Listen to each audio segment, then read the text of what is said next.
Já, það margt í boði í Rauðaborði í kvöld, verið velkomin. Hérna aftast í þættinu þá ætlum við að ræða að gefnu tilefni Rússland. Hérna koma Viktoría Baksína og Valur Gunnarsson sem eru, bara Rússlands sérfræðingar Rauðaborðsins.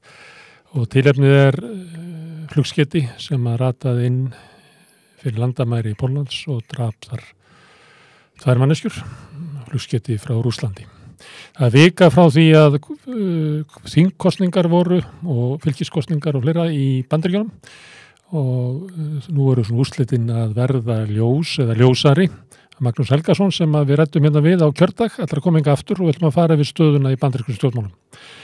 Í gær byrjuðum við að ræða við fólkið sem var á Austurvelli að mótmæla í vor bankasölunni. Hingað kom Atli Þór Fandal og Þórarinn Eyfjörð og ræddu skýrslu Ríkisendurskoðunar og við ætlum að halda svo áfram í kvöld. Hérna á eftir koma Þorvaldur Gylfason og Ásta Lóa Þórsdóttir sem bæði heldur ræðu þarna og ég ætla að spyrja þau hvort að skýrslan staðfesti það sem þau heldu eða hvort að skýrslan rakti allt sem þau sögðu, kemur í ljós hérna eftir. En eins og annarlega, þá byrjum við á fréttum dagsins, en það sem óvanalegt núna að það María Pétursdóttir sem ætlar að segja hvað Ertu velkomin. Hvað frétta? Það ýmislegt. Það náttúrulega eins og þú nefndir hérna Íslandsbankaskýrslan sem tekur yfir alla fréttatíma. Margflókið mál.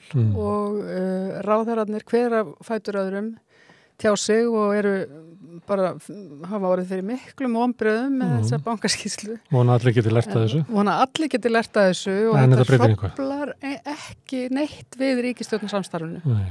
Og ég var svona með annað eyrað við þingið í dag. Þar var verið að ræða þetta mál.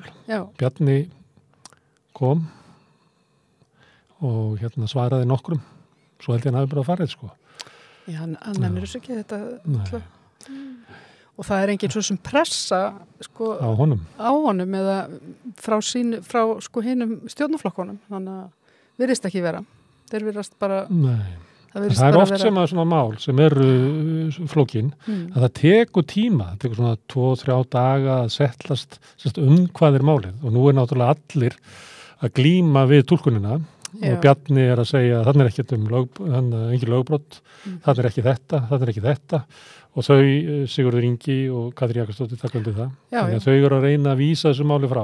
Líka sem að mér finnst vera svona annar hluti þessu máli, annars vera það sem að skýrsla fjallar svo það bara bankasalan yfir höfuð.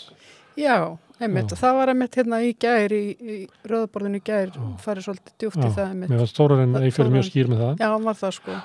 Þetta væri og við í samstöðinu vorum að reyna að reikna þetta þá tökum við svona í burtu af því að það eru breytingar á gengi og árum að bæði saman við Arion banka og úrvalsvísitöluna og það eiginlega ekki hægt að meta það öðruvísi en að svona lámarskjöfin í fyrsta útboðinu hafi verið 25 milljarðar til þeirra sem áttu pening og gátu nýtt sér það. Þetta náttúrulega bara, ég held að bara, ég get ekki ímynda mér annað en að sumir þingmenn í þessari ríkisstjórn eigi eftir að einhvern veginn, eins og segir, eftir einhverja daga átt að segja alvarleika þessa máls. Já, þú eru hittir fólki út í búð og út í bónus og verið að skamma þig. Já, og bara fyrsta lagi náttúrulega almenningur vildi ekki selja þennan banka og samt einhvern veginn var því haldið til streitu og svo þetta niðurstaðan. Hún var hún þingkona VG í Reykjavík sem í öðru sætunni hjá henni Katrínu. Nú ég svolítið með slappa. Steinuþóra. Já, Steinuþóra. Já. Hún var í 10 fréttunum í gær. Já. Sástu hana? Já, ég sá hana. Það fannst þér ekki átakanlegt? Mér fannst það bara hræðilegt. Alveg hræðilegt. Því það var svo augljóst að hún var eiginlega að tala gegn betri vitund. Gegn svona betri svona samvisku. Betri móral. Betri móral, þetta var bara eiginlega svona þess að sena úr bíómynd af mannesku sem hann líður illa. Akkurat. Við getum ekki hvatt fólk til þess að sjá þetta, en það forvitulegt. Já, einmitt. Það bara ótrúlega athyglisvert. Ég kynnti hérna áðan að við ætlum að ræða Íslandsbankaskýrsluna síðan á eftir við Þorvald og Ástu Lóu. Það verður mjög forvitulegt. Það hvað þau segja. Já. Herðu, svo, eins og komst inn á áðan líka, Rússar skutu eldflög sem að þeir ætluðu að skjóta vantarlega inn í einhvern bæ eða eitthvað svæði í Úkraínu. Já. En fór þannig rétt fram hjá Lviv í Úkraínu og lendir inn fyrir pólsk landamæri. Það eru mikla loftarásir. Já, með þeim afleiðingum að 2 láta lífið í Pólandi. Þannig að Ég veit ekki hvort þú sést svona sérfræðingur í svona hernaði en heldur þetta hafi áhrif að þessi árás á NATO-land? Ég held þetta hafi áhrif án þess að vera sérfræðingur í hernaði. En ég einhvern veginn, já, ég held þetta hljóta að hafa áhrif. Þannig að og mér finnst líka einhvern veginn, þetta svolítið samt svona tímalínan í þessu svolítið athyglisverð líka. Zelenski var nýbúin að ávarpa G20 ríkin og segja nú væri bara lag að stoppa þetta stríð. Og kortur í seinna gerist þetta sko. Með samningu þá? Já, eða sérst að ég veit ekki nákvæmlega hvernig hann var að reyna að höfða til náttúrulega þjóðarleiðtoga en beita enn meiri þrýstingi til þess að þröngva Rússum til þess að hætta. Já. Þannig að ég er alveg samfærum að þetta hafi áhrif. Albert Jónsson, gamli sérfræðingur, hann fjallar átt þetta, hann gerir þetta með svona mjög koldum haus og að lýsa þessu. Já. Og hann lýsir að nú Rússar búin að færa sig naustu fyrir ána og nú ætlaðu bara að bombarta þetta allt saman með stórskotaliði, verja stöðu sína og þannig verður þetta í vetur. Þannig að það verður eiginlega ekkert að frétta þessu stríði næstu svona 4-5 mánuði. Ég eiginlega er ekki á þeirri skoðun á þess að vera sérfræðingur. Ég held einhvern veginn frekar að ég held að Rússar séu í slæmu málum, þeir eru í vondri stöðu og ég held að þeir og þetta verður til þess að verður ennþá meiri þrýsting á þá og það er orðin svo mikil þrýstingur held ég bara innanfrá í Rússlandi að Putin verður kannski bara ítt úr sínu minnsta ring með þessu áframhaldi. Ég ætla að ræða það við Viktoríu Baksínu sem er frá Rússlandi og Val Gunnarsson sem hefur dvalið í Rússlandi og var í vetur, meiri hluta veturins eða sumarsins fyrir í Úkraínu. Úkraínu, já. Einmitt. Og er núna komin til landsins með bók sem hann skrifaði. Já. Einmitt. Hvað er með meira? Herðu, republikanar unnu þegar maður heldur alltaf að demokratar nú eru demokratar að vinna eða republikanar í fulltrúa deildinni þannig að úrslitin er eitthvað, maður veit ekki hvort maður er að treysta þessum úrslitum. Nei, þetta er ekki alveg komið. Nei, þetta er ekki alveg komið. Það er búið að lýsa yfir kjöri þannig að republikanar eru 216, við þurfum á 218, en demokratar eru með 207. Já. Þeir þyrftu að ná eða ansi fleirum, já, það eru svona meiri líkurnar eru svo litlar að þeir ná ekki 2 út úr þessu. En líklega verður þetta veikur meirihluti sem skiptir náttúrulega engu máli þegar allt skiptist bara hárfínt eftir flokkunum, það skiptir ekki máli, þetta ekki bættis, það fer enginn yfir línuna. Nei. Þannig en sigurinn er ekki eins stór og republikanar vonuðu og hann er ekki eins stór og hann er vananlega í sögulegu samhengi, þetta er með veikustu sigrum flokks sem er að berjast við flokk forsetans á miðju kjörtímabili. Já. Margir er vonast þess að þetta verið túlkað sem svo lélega útkoma fyrir republikana að Trump þóri ekki að bjóða sig fram eða þá að einhver sterkur í flokknum hafi kjark til þess að bjóða sig fram á mótunum. Það held ég að bara komi í ljós í nótt eða næstu nótt, þá ætlar Trump að halda fund og segja hvað hann ætlar að gera. Já. Hefur einhverju grunnsendur hvernig það fari? Nei, ég reyni ekki að hugsa inn í haus annara og ef ég ætti að reyna að velja og ekki inn í Trump. Alls ekki inn í Trump. Ef þú ferðar inn, kannski rappar ekki út aftur. Sko. Nei, akkurat. Ég ætla ekki að spá hvernig Trump hugsar. Nei, einmitt. En ég ætla að spyrja Magnús Helgason að því, gefur það eftir, hvort hann geti hugsað eitthvað inn í haus Trumps. Já. Hvað er með meira? Heyrðu, það eru rússnesku hjónin, Anton og Viktoría Garbar sem að verða sendt til Ítalíu á morgun. Bara í núna í nótt. Í nótt, já.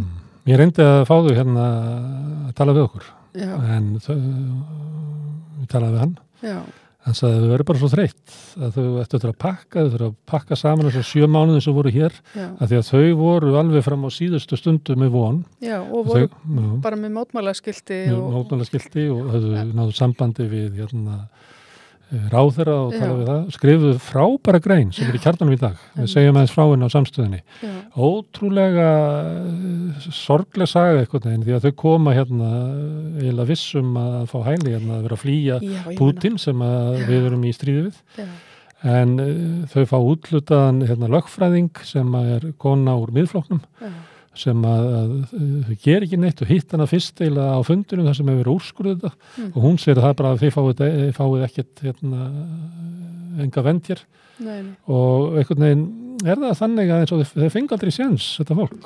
Nei og það er svo undarlegt líka með þessi sko tengsl, hvernig þetta er túlkað sko, að þau hafa ekki tengsl við landið.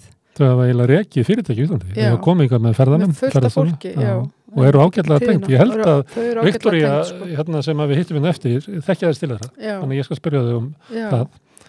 Við getum að vísa öllum fréttunum svo með inn í þáttinn. Þetta er mikið fréttaþáttur. Þetta er mikið meira. Já, herðu, bankaskatturinn, hann sem sagt var 5,3 miljardar af 80 miljardum sem að í rauninni er hagnaðurinn og það er góð frétt á Kjarnanum þetta í dag og hérna það lítið eftir að þessum bankaskatti það er búið að lækka náttúrulega það var lækka til þess að hækka verðið á Íslandsbanka held ég hafi verið þetta er svona ef við berjum þetta saman með auðlindagjöldin þá er það meira almenningu fær minna af auðlindinni í hafinu heldur en þá auðlind sem að bankarnir gera upp á að geta hér í fákeppninni mergsogið okkur. En það er svolítið lítið að almenningu, það fari bara 5% aukarlega, það er náttúrulega borga tekjuskatt, við getum regnað þessi 20 miljardar sem borga bara tekjuskatt eins og annað fyrirtæki.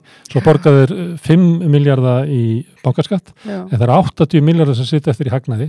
Og hvað gera bankarnir við það? Þeir borga hluthöfum sínum eins og Arion-banki, þau byggja hús eins og Landsbankin og svo ætla þeir að náttúrulega fara stórauka greiðslur til hluthafa sinna sem Íslandsbanki ætlar að gera þegar ríkið er komin í minnihluta.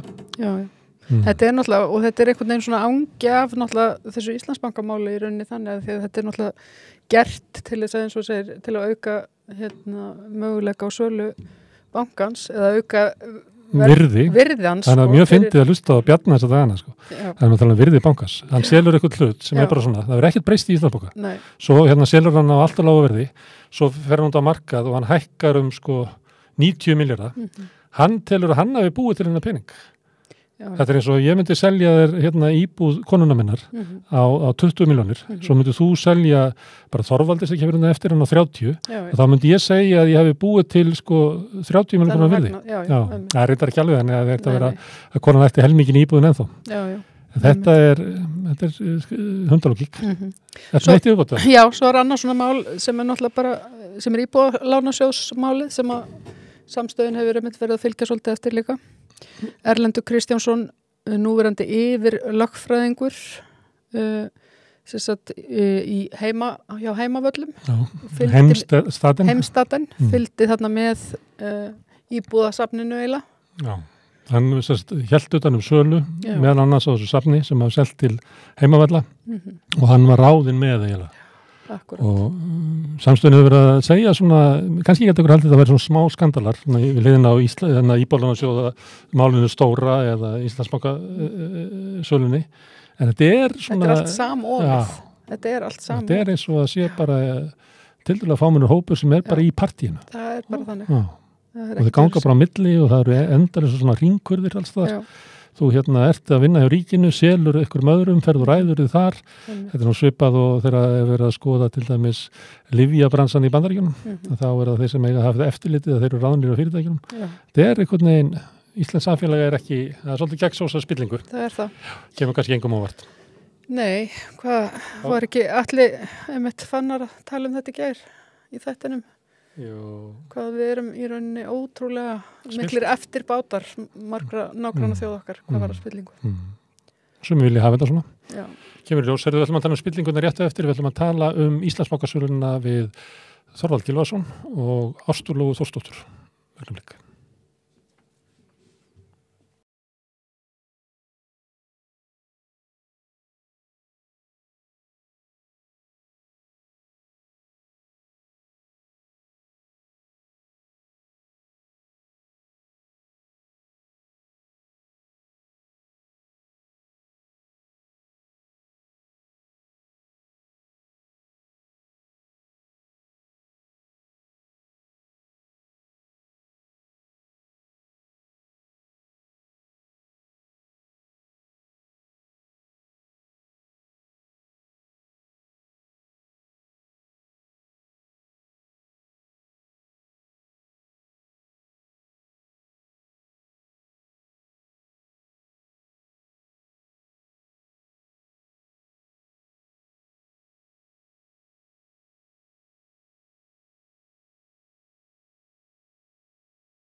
Já, það Íslandsbankaskýrslan, við vorum hérna í gær með 2 ræðumenn af Austurvelli frá því síðastliðið vor eða síðla vetrar. Það var Þóra Neyfjörð, formann Samikis og Atla Þór Fandal, framkvæmdastjóra Transparency International á Íslandi. Og hér komin 2 aðrir ræðumenn sem voru eitthvað þennir sinni á Austurvelli, Þorvaldur Gylfason prófessor og Ásta Lóa Þórsdóttir þingmaður. Hvað nú allir að meta það, skýrslan svona í takt við það sem haldið var fram, það var svona glíma túlkunin á þessu, ef maður byrja þér Þorvaldur, þetta líkt á því sem þú reiknaði með? Það sem við sögðum á Austurvelli í apríl stendur eins og stafur á bók. Ég sagði einmitt í mínu stuttu ávarpi að það þyrfti að kanna það fyrir dómstólum hvort lög hefðu verið brotin. Nánar tiltekin lögin umboðssvik sem samkvæmt túlkun Hæstaréttar í mörgum dómum í hrunmálum vísar á þá niðurstöðu.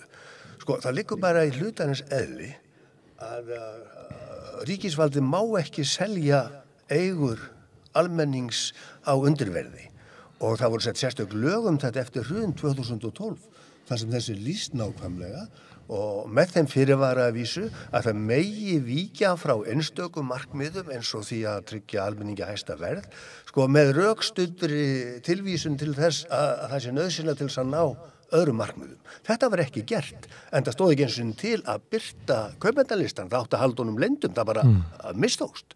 Þannig að þessi lög frá 2012 voru klárlega brotina minni hyggju, eins og Guðrún Jónsson, lektor í Kaupmannahöfn, lýsti skýrt í sjónvarpinu fyrir í kvöld.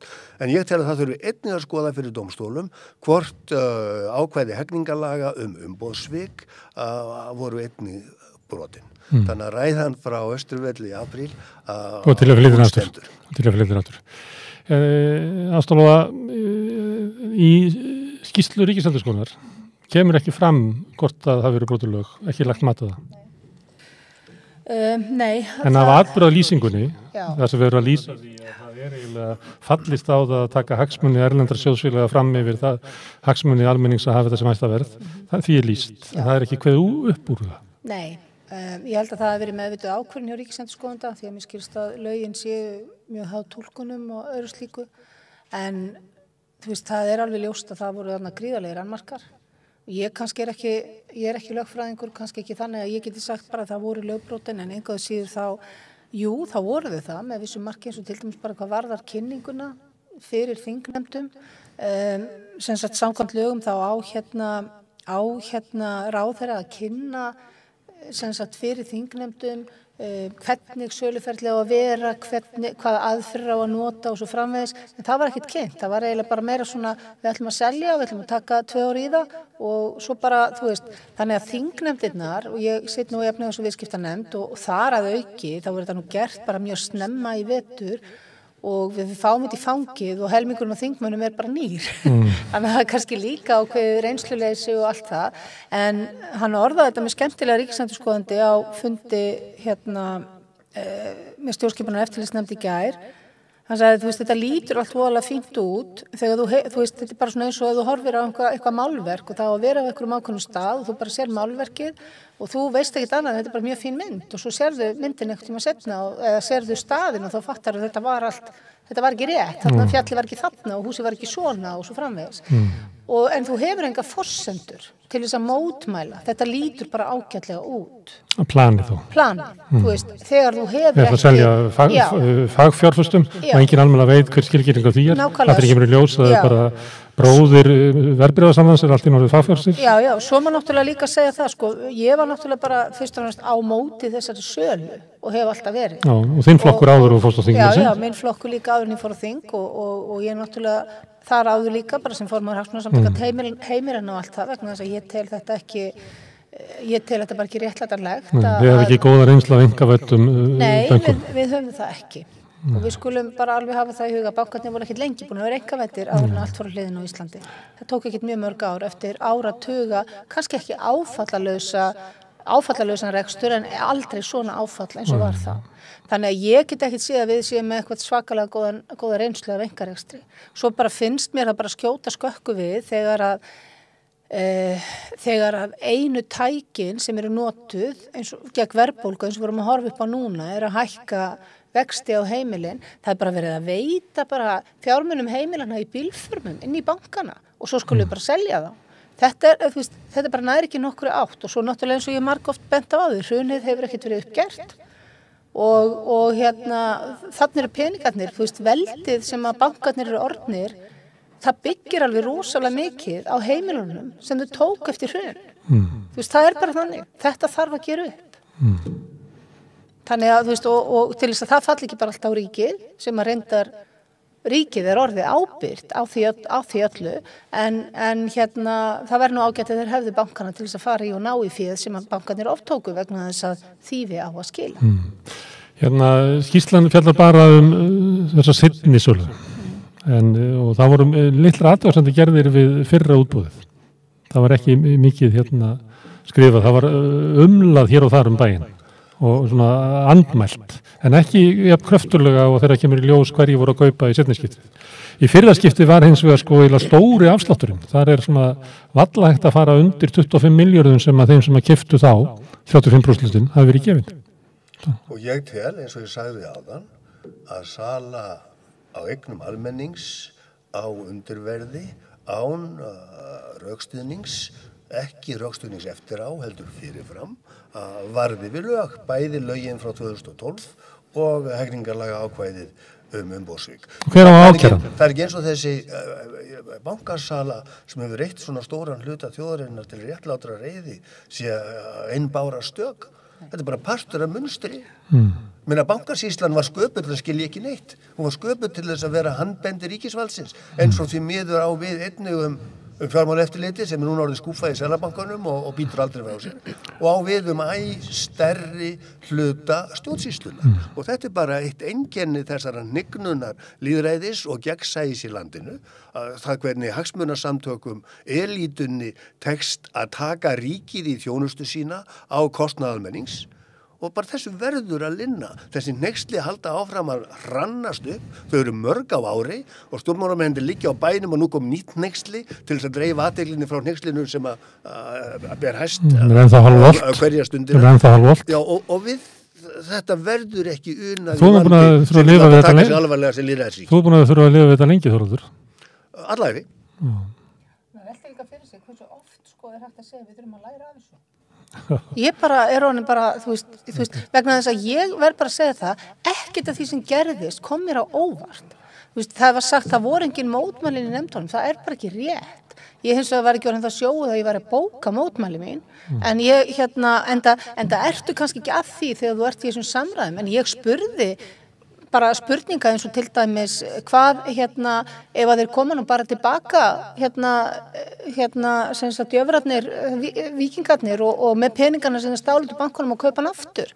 Þú veist og öllu var svara, það er svo frábært regluverk og ég spurði og hvernig ætlið að tryggja dreifu eignaraðild þegar þið vitið ekkert hverjir eru eigendur? Menna, hvernig ætlið þið, eru þið bara að fara að selja sjónum á þess að vita, ég spurði fullt af þessum hlutum.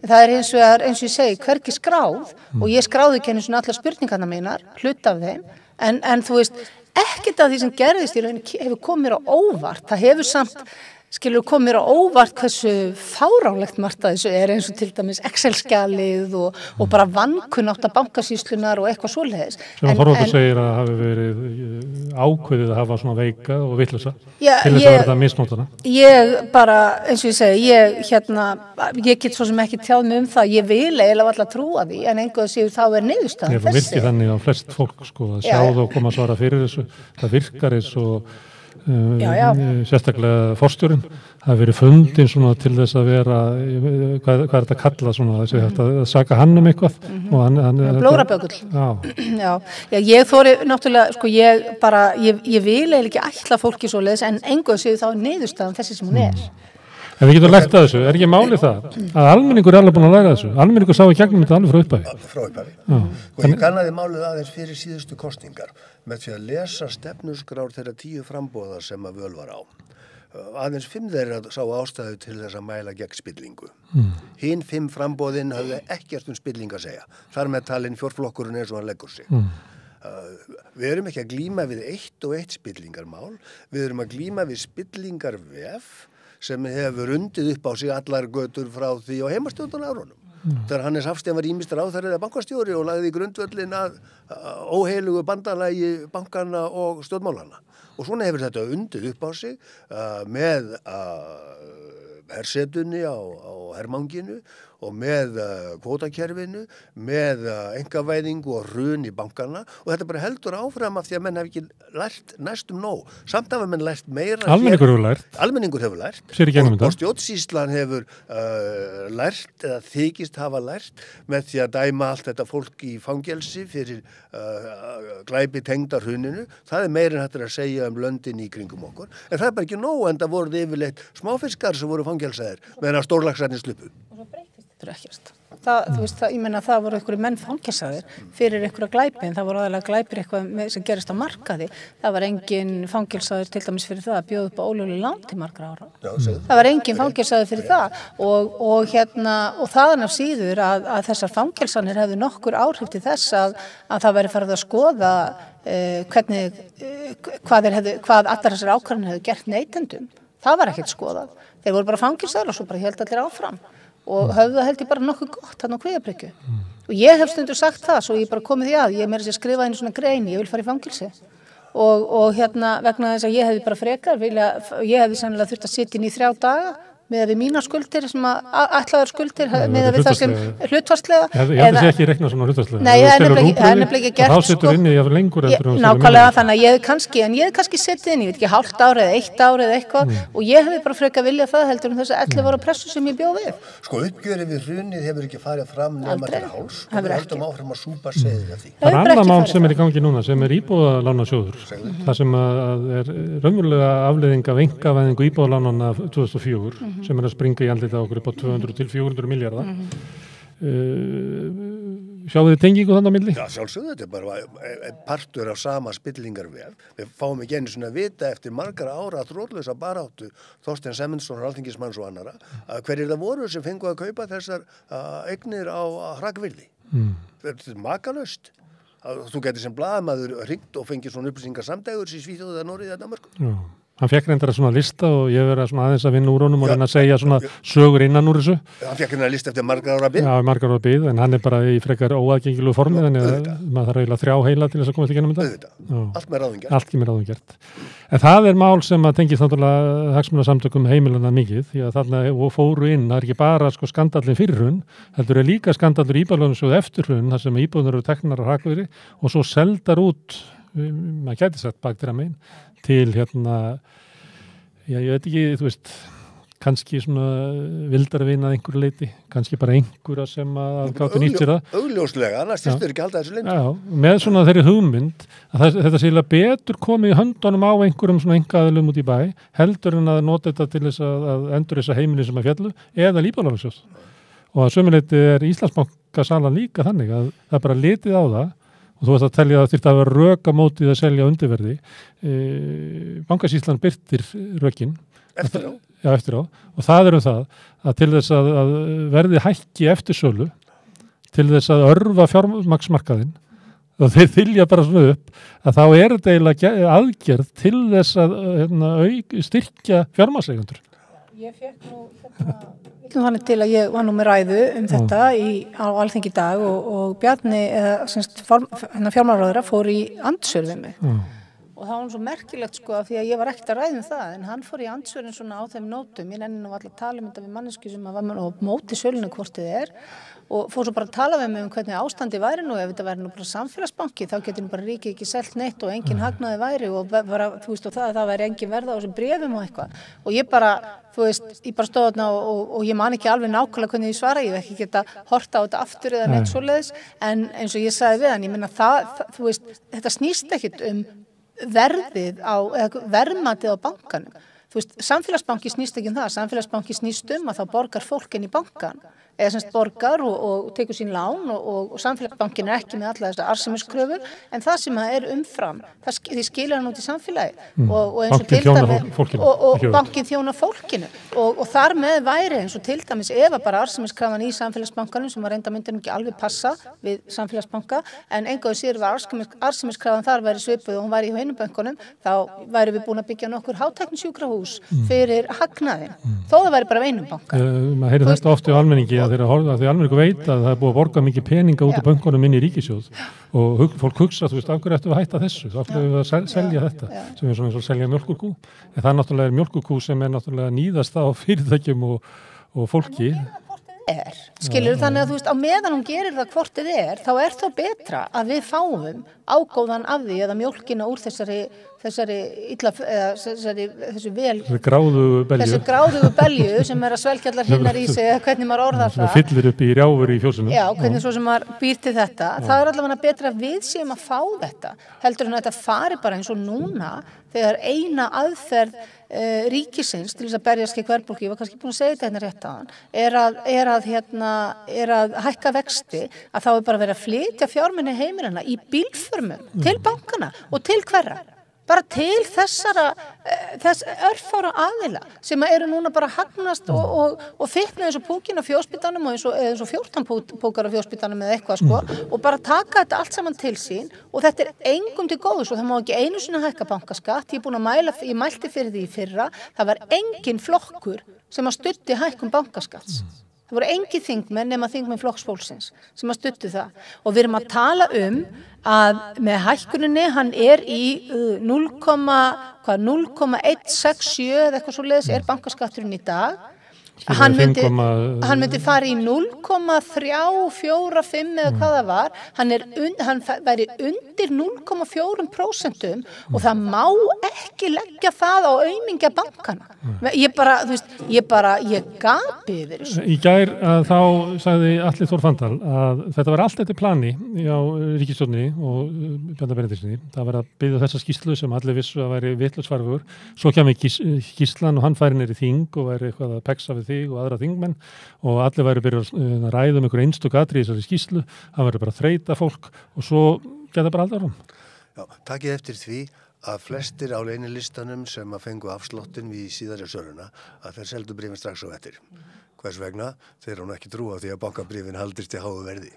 Og allir gera ráð fyrir því út í heimi að það sé að koma nýtt bankarhrun og það mun næstum örugglega gerast hér heima líka held ég.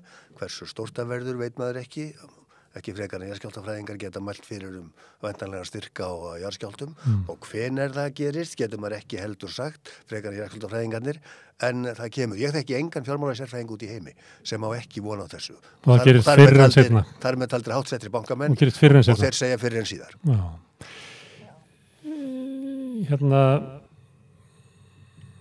Varðandi svona að tefja málið og eitt var að lýsa þessu að þeir hafa losað sig við peningana með því að selja bréfin. En þá vitum við það á reynslunni hverju keyptu bréfin. Það eru íslenskir lífeyrissjóðir. Þannig að tapið ef það selt of ódýrt frá ríkinu og einhverju braskar að kaupa það, bréfin hækka og þau eru seld aftur, þá eru seld lífeyrissjóðum, þannig að tapið þar á milli, að það kemur á lífeyrissjóðuna. Já, ef svo þá er það nú ekki fyrsta skipti sem þeir setja upp með svarta bitur. Það er alltaf þannig. En ég mitt aldrei skilu og ég sagði það nú einhvern tímann í einhverju umræðu þetta, í einhverjum andsvörum með eitthvað. Ég hef aldrei skilið það að áhætta ríkissjóðs. Það er alltaf mikil áhætta fyrir ríkissjóð að eiga lífeyrissjóðuna. Nei, að eiga bankana, en það er flott fyrir lífeyrissjóðana að eiga bankana. Þú veist, hvernig í ósköpunum passar það saman? Ég held að megið þóra almenningskaupi ekki þessu rök. Ég held að þeir sem að lifðu hrunið af vita að mesta áhættan á Íslandi að bankarnir séu einkavæddir. Það er bara svona reynsla, þú veist, það er bara reynsluþekking Íslendinga. En þá kemur þú samt að því að það var mjög mismunandi hvernig fólk lifði hrunið af. Í vegna þess að það var fullt af fólki sem að fór bara nokkuð auðveldlega út úr þessu. En það, þú veist, og það fólk og sá hluti þjóðarinnar sem að, ég ætla að reynda að segja sem betur fer en nú stærri hluti þjóðarinnar heldur en sá sem að virkilega fór illa út úr þessu, að þau sá hluti bara vill eiginlega ekkert af þessu vita. Og það til dæmis búið að vera einn stóra baráttan hjá okkur í hagsmunasamtökum heimilinni gegnum árin, að það vill eiginlega enginn að þessu vita. Og þegar þú talar að hvernig brotið var á fólki, hvernig heimilin voru tekið fólk bara, það trúir þessu ekki og það vill í rauninni ekki trúa þessu. Og það vill alls ekki trúa því að dómskerfið sé spillt á Íslandi. Þú veist, vegna þess að þá bara svo margt hrunið. Og ég get í rauninni alveg skilið þessa tilneyingu, alveg eins og fólk í dag vill ekki trúa því að það sé fátækt á Íslandi. Bara því að það hefur ekki upplifað hann á eigin skinni. Þú veist, þetta þú veist, og meðan vitum við að hún þarna, tölurnar segja okkur það og við náttúrulega, við sem erum að vinna eins og til dæmis í flokki fólksins til þess að hjálpa fólki í fátækt og erum að berjast fyrir það, við höfum náttúrulega hitt þetta fólk og heyrt frá því, einhverjum þeirra og þú veist, þetta eru bara staðrendir, en svo bara þegar maður reynir að taka þessu umræðu, hvort sem það ég eða Inga eða Guðmundur Ingi, ég tek þetta nú reyndar alltaf meira út frá heimilunum eins og núna sko með vextina og allt það, þau fara í þetta á öðrum forsendum, að þá bara stendur fjármálaráður og segir, eigin fjárstæði heimiluna hefur aldrei verið betri að meðaltali. Þú veist, og maður bara svona, þú veist, really. Það þarf að segja þess að sögur við höfum verið að gera það aðeins inn á samstöðinni. Ég hvet fólk til þess að fara inn á samstöðina og grafa upp sögu Guðbjörgar Aðalheiðar Haraldsdóttur, sem er kona sem lenti í því að hafa nýskiptum vinnu fyrir 2008 og fyrirtæki fór á hausinn og misti vinnuna, beint hún í runnu og síðan tóku við bara laungar við ár og við rekjum það hvernig hún misti íbúðina sína. Svo rekjum við íbúðina eftir að hún var seld manni á rakverði út úr, eða fyrirtæki, út úr íbúðunarsöði og hvað það hefur skilað því fyrirtæki miklum hagnaði. Ég þekki mörg dæmi þetta úr mínum vinahópi. Já. Og þetta eru sögur sem við verðum eiginlega að segja, því það er alveg rétt sem þú ert að segja, það er svo fólk vil ekki að heyra þetta, en við verðum að kunna að segja þessar sögur, því að þetta er eiginlega bara mestu samfélagsbreytingar sem að ég hef lifað. Ég held að fólk vilja heyra þetta, sko, nýjar tölur frá Gallup sýna að meiri hluti aðspurðra vantreystir ekki bara dómstólunum, heldur einnig ríkissaksóknara, sem er nýtt. Og nú er ég vonað því að trausti til lögreglunar snar minki eftir síðustu hneyksli þar á bæ og lögreglan er svo stofnun samfélagsins sem við notið ásamt Háskóla Íslands mest trausts í þessum könnunum Gallups og annara. Þannig að þessar vísitölur eru allar á leiðinni niður. Það er brotna trausti í samfélaginu. Og það er vitna rofið traust í samfélaginu. Herru, hvað gerist núna? Nú er þessi skýrsla komin, nú er umræðinir á þingi, það verður að þreyta ykkur, fjölmiðlarnir svona keyra svolítið á þessu og hvað gerir svo? Stjórnskipunar eftirlitsnefnd er náttúrulega á eftir að fara í gegnum þessa skýrslu. Það er við til dæmis erum að fá bankasýsluna til okkar í fyrramáli. Þannig að það, sko, nefndin ætlar að taka þetta. Stjórnarandstaðan mun leggja fram tillögu frumvarp rannsóknarnefnd eða hvað? Já, ég gerir nú fastlega ráð fyrir því, allir á því miðað við stöðun í dag, þá verður það fellt, en eins og ég segi, ég held að stjórnskipunar eftirlitsnefnd tekur alvarlega þetta hlutverk sitt að fara í gegnum þetta, þannig að við verðum bara að treysta því þó að þarna sé bæði minnihluti og meirihluti að þá erum við að fara í gegnum þetta og ætlum að fá, við fáum til okkar bankasýsluna morgun og við höfum eftir að fá til okkar frá fjármálaráðuneytinu, við höfum eftir að fá til okkar frá fjármálaráðherra sjálfan og jafnvel einhverja fleiri og reyna að fara eins grundigt í þetta og við mögulega getum. Svo kemur skýrsla frá fjármálaeftirlitinu. Þú verður ekki að trúa því. Stjórnskipunar eftirlitsnefnd á eftir að hafa nóg að gera. Þorvaldur er ekki mikið að trúa á þeirri skýrslu. Fjármálaeftirlitið er skúfað í Seðlabankanum með til þess að tryggja að það sé algjörlega tannlaust og bitlaust. Hvað gerist Þorvaldur? Ég kann ekki, þingmaðurinn er í betri aðstöðu til þess að meta það. Ég kann ekki að meta það fjárlega. Ég hef sjálfsögur ekkert rosalega mikla trú á eitthvað gerist. Við verðum að trúa ekki. Jú, við verðum að gera það. Það er ekki að lifa við þetta. Nei, það er það sem þú veist, þá er ég að tala um núna. Ég er nú búin að segja þetta í mörg ár vegna þess að alltaf þegar ég hef sett eitthvað jákvætt inn, eitthvað jákvætt við gerst eins og á Facebook-hóp hagsmunasamtakana, þá kemur alltaf einhver, já, en þetta er alltaf, þú veist, og ég hef alltaf verið, einmitt við verðum að hafa vonina, en það samt þýðir ekki endilega breytingarnar verða akkurat núna. Þetta er svona, þetta dropinn holar og það er bara motto, hefur verið motto mitt í mörg ár og ég þykist að sjá það, dropinn holi. Og ég get bara nefnt það sem dæmi að ég get nefnt dæmi bara frá varandi flokk fólksins að það var aldrei talað fátæktin á Alþingi fyrir en Inga Sæland kom þangað, aldrei nokkuð tíman og ég hef aldrei heyrt mikið talað heimilinin á Alþingi eins og eftir að ég kom þarna inn. Ég er nú svo gammal að ég man eftir Aðalheiði Bjarnfreðsdóttur sem að talaði fátækt. Já, en það er kannski, við erum kannski samt að tala bara... Við erum að tala nútíman, ég sé aftur fyrir nútíman. Já, við erum kannski, ég skal alveg viðurkenna, ég man ekki eftir Aðalheiði Bjarnfreðsdóttur, en það er líka mjög langt síðan að hún var þar. Þannig að og til dæmis eins og ég sá með þegar að fyrstu aðgerðir eða hvaða var sem ríkisstjórnin kom með Þannig þegar COVID byrjaði þá var ekki nefnist orði á heimilin og við sendum frá okkur, þú veist, og þá kom næst alltaf, og heimilin, það kom alltaf eftir það, reyndar alltaf sem eftirhugsun en það kom og það mjög mikið talað heimilin núna og ég held að það sé, þú veist, þetta bara partur að, þú veist, við erum bara í umhverfi sem að við erum því miður ekki að fara að fella 1, 2 og 17, það tekur tíma og tekur þolinmæði. Þetta snýst ekki einn mann heldur. Þú nefndi fórstu yfir kosningastefnuflokkana og varst að segja það fjórflokkurinn og ykkur í viðbútt hefði ekki haft neitt á spillingu.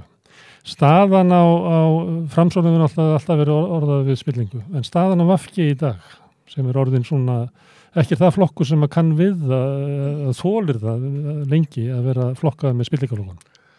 Nei, það furðulegt að hafa orðið vitni að því að vinstri græn eins og Alþýðubandalagið á undan flokknum og sósíalistaflokkurinn þar áður hafið þá sérstöðu innan fjórflokksins að það tóldi ekkert spillingar orð. Það fengi ekki að vera með, það var nú bara þannig. Það fengi ekki að vera með og ásakanir rússagull og svoleiðis, það fjallu flatar.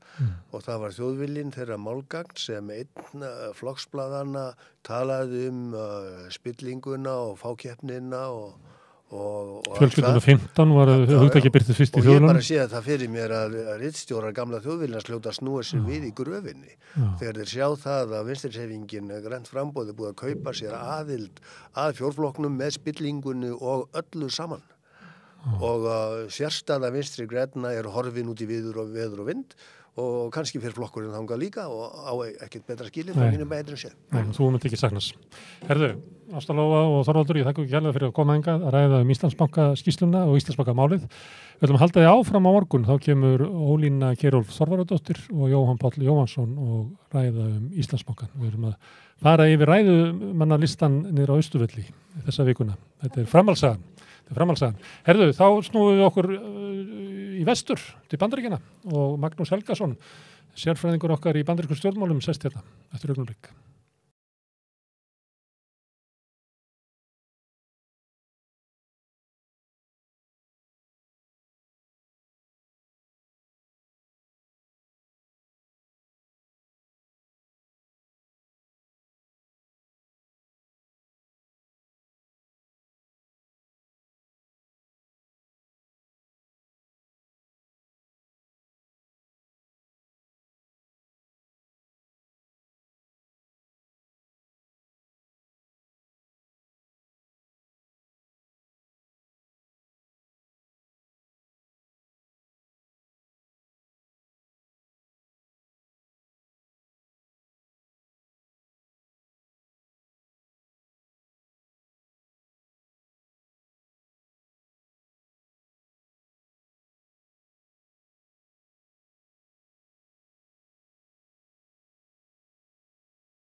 Já, það var kosið í Bandaríkjunum fyrir viku og þá kom Magnús Helgason hingað, lesaður. Sæl.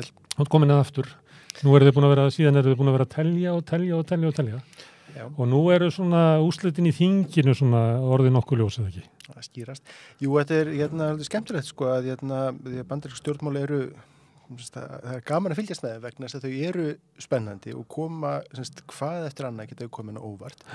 Og svo líka sko sem skemmtilegt við þau þetta, það er ekki kosið á 4 ára fresti, heldur kosið á 2 ára fresti og nú búið að bæta því við, sko, það er ekki bara sko kosningakvöld, heldur kosningavikur. Þess að tekur viku að fá niðurstöðuna. Maður getur verið í svona eilífu spennu ástandi, ef maður hefur áhuga á því. En þetta hefur verið raunverulega spennandi. Já, þetta hefur mjög spennandi. Ef ég spurti fyrir svona 3 dögum, þú hefur átt erfiðleikum með að spá hvert það var að fara, eða hvað? Jú, sko, þannig það eru sko, stóru niðurstöðurnar lágu fyrir raunverulega strax þarna kvöldið. Já. Og það var það sem raunverulega skipti öllu máli og var svona sko, stóra spurningin, henni var svarað þá og stóra niðurstaðan kom, það kom engin rauð bylgja. Já. Og það voru raunverulega, það voru tvö atriði sem koma óvart og stóð upp úr þessum kosningum, finnst mér. Annars er þetta að það var engin rauð bylgja. Og það skiptir máli vegna þess að það ítir ekki undir Donald Trump. Það eru mjög margar ástæður fyrir það skiptir máli og það sögulega er það mjög áhugavert og það er mjög áhugavert fyrir okkur sem ef maður hefur fylgjast með bandarísku stjórnmálum lengi, að þá var allt sem benti til þess og það var engin lógík önnur en að repúblikanar hefðu átt að vinna nokkuð góðan sigur og það unnið ekki, segir manni að það er eitthvað að gerast undir og það eru eitthvað meira í gangi en bara svona business as usual eins og maður getur sagt, þannig að það er það. Hitt stóra sem stóð upp úr var það voru engin vandræði á kjördag, að því að þegar ég kom til fyrir nokkrum vikum og þá sagði ég eitt af því sem væri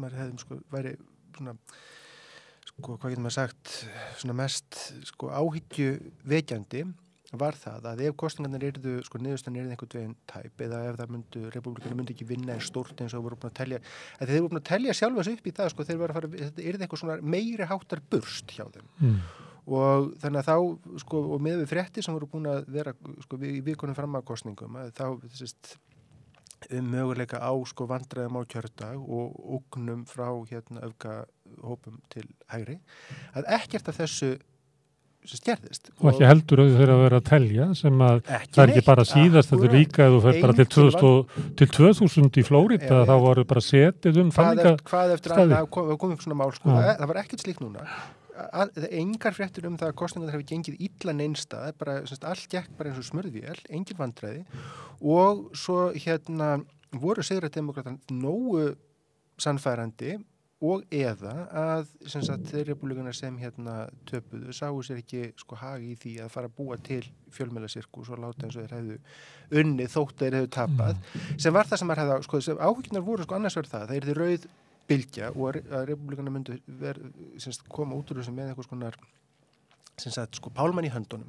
Bæði þá væri þeir komni með öldungadeildina og þingið og gætu þá saboterað næstu 2 ára af forstatíð Biden og gert allt sem í þeirra valdi stæði til þess að búa til upplausn vegna þess að ef þeir hefðu sigrað þá væri það þá hefði það validation og einhvers svona sönnun fyrir því að pólitík Trump sem þetta að búa bara til upplausn og æsing og átök stöðugt allstaðar að það væri leiðindi sigurs. Þannig þeir eru dreigið líka þann lærdóm af því og þannig að stór sigur þeirra hefði annars verið það að pólitíkin hefði orðið enn stjórnlausari og erfiðar að koma nokkrum hlutum í gegn og að þeir hefðu gefið í áttina að trumpismannum. Og svo ef þeir hefði ekki unnið nógu stórt, þá var, það hafði maður áhyggjur af því að það myndi þá leiða til þess að það myndi grafa ennþá frekar undir trausti á kosningum, það yrðu fjöldamótmæli fyrir utan talningarstaði og þar fram eftir göttunum. Hvorugt gerðist og þetta voru stóru niðurstöður. Þetta lá eiginlega fyrir mjög snemma. Þetta með bylgjuna alveg strax nóttina og eða morgunin og svo hitt það var bara í daginn eftir þá var eiginlega orðið ljóst og þetta var ekki fara að sigla í slíkan sirkus. Þannig að þetta voru 2 stóru niðurstöður, það lágu strax fyrir. Svo það sem eftir síðan það hvort að það var ekki orðið ljóst fyrir helgina að demókratar myndu að halda meirihlutanum í öldungadeildinni og það var náttúrulega mjög mikilvægt. Og eins og áður en að kosið í Georgíu, þar sem þeir hafa ennþá sens á að röfulega bæta við sig. Og það skiptir mjög miklu máli, hvort þeir eru með 50 pluss varaforstan eða hvort þeir eru með 51 atkvæði vegna þess að þeir eru með 50-50 og svo varaforstan til þess að vera greið atkvæði til þess að the tie-breaking vote að ef þeir eru með 51 öldungadeildarþingmann að þá þurfa þeir ekki að ná neinum samkomulagi við repúblikana það hvernig nefndarsetum og slíkt málur sett á dagskrá. Af því að þeir með 50-50 þá eru ekki með meirihluta í öldungadeildinni, þeir eru með meirihluta við atkvæðagreiðslu en ekki í deildinni, þannig að í nefndum og öllu slíku að það er miklu erfiðara að stjórna því, plús það að þeir voru náttúrulega með 2 öldungadeildarþingmenn, Kirsten Sinema og Joe Manchin sem voru nýttu það eins og þau til fullnustu að hafa þessi sko svona tangarhald á flokknum, þannig að þurfti alltaf að semja við þau bæði. En ef flokkunum er 51 atkvæði, þá eru þau ekki lengur í þessari 8 stöðu. Þannig að það þýðir það að það er öldungadeildin er miklu meðferðilegri. Það getur eitt fallið svona Já, þannig að í hverju það er máli. miklu auðveldara fyrir Biden og þetta skiptir máli því að þótt að Biden sé með minnihluta demokratum minnihluta í fulltrúadeildinni, eða með minnihluta í öldungadeildinni, þá geta þeir skipa dómara og það er mjög mikilvægt. Þannig að sko það að vera með örugan meirihluta þar þurfi ekki að vera stöðugt að semja við þau þarna 2, það gerir allt auðveldara. Varðandi dómarana að þá er náttúrulega meiri hluti íhaldsmanna svo sterkur í Hæstarétti, ólíklegt að það breytist á þessu kjörtímabili. Þetta er fólk á bara besta aldri. Já, það er nú John Roberts, það er engin leið að segja sko. Það er ólíklegt að verði kannski 2. Það er ekki, sko, við skulum segja að það sé ekki mjög líklegt, en það eru sko dómskerfi við meira en Hæstaréttur. Og það er niður allan sko skalan að það skiptir mjög miklu máli að sko neðri dómstig séu líka skipuð ekki af og repúblikanar hafa miskunnarlust verið að koma sínu fólki út allt. Og mjög svo kerfisbundu og mjög róttækum hægrimönnum allstæðir en þessi geta.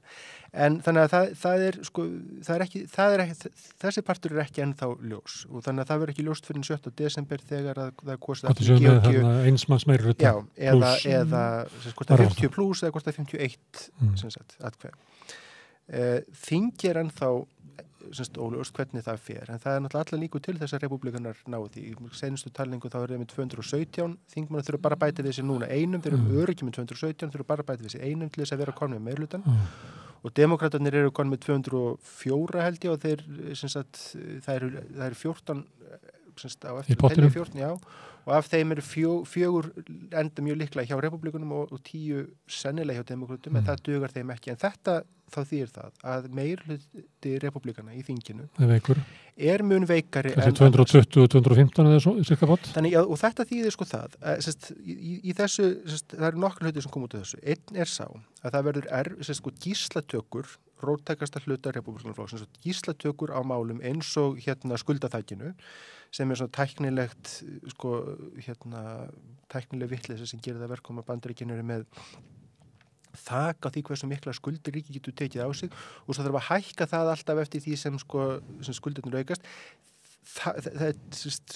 Það stoppar ekki skuldaaukningun og hún er byggð inn í fjárlög sem löngu er búið að samþykkja. Þannig að þetta er bara viðurkenna þegar teknar ákvarðanir lántöku er þetta skuldatak.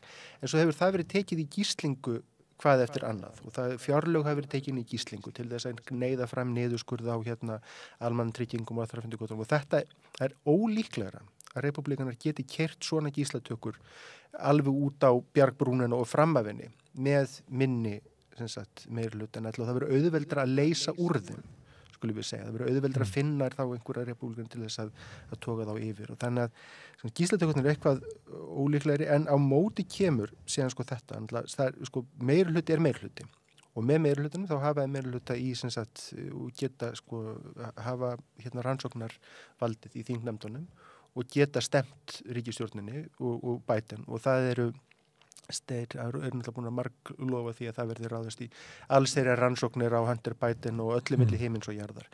Það er náttúrulega það er að fara að gerast hvort sem meirihlutin er lítill eða stór en við skulum segja að það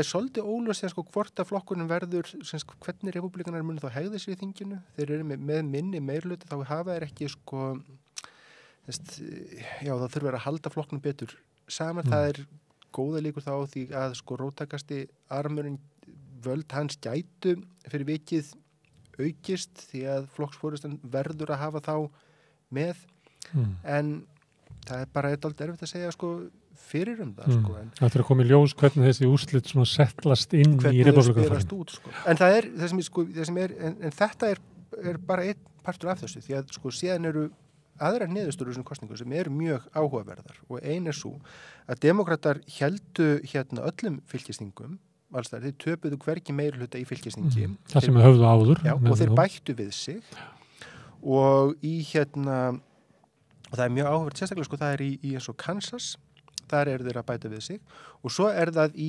Michigan og það er náttúrulega í þessu Rust Belt í þessum af iðnvættu fylgjum í kringum The Great Lakes, það sem iðnar hefur hnignað, sem svona sem sagt, sko ætti að vera sko svona örugg lönd demokrata en það eru kjósendur sem að Trump náði yfir, svipað og Boris Johnson gerði í norður.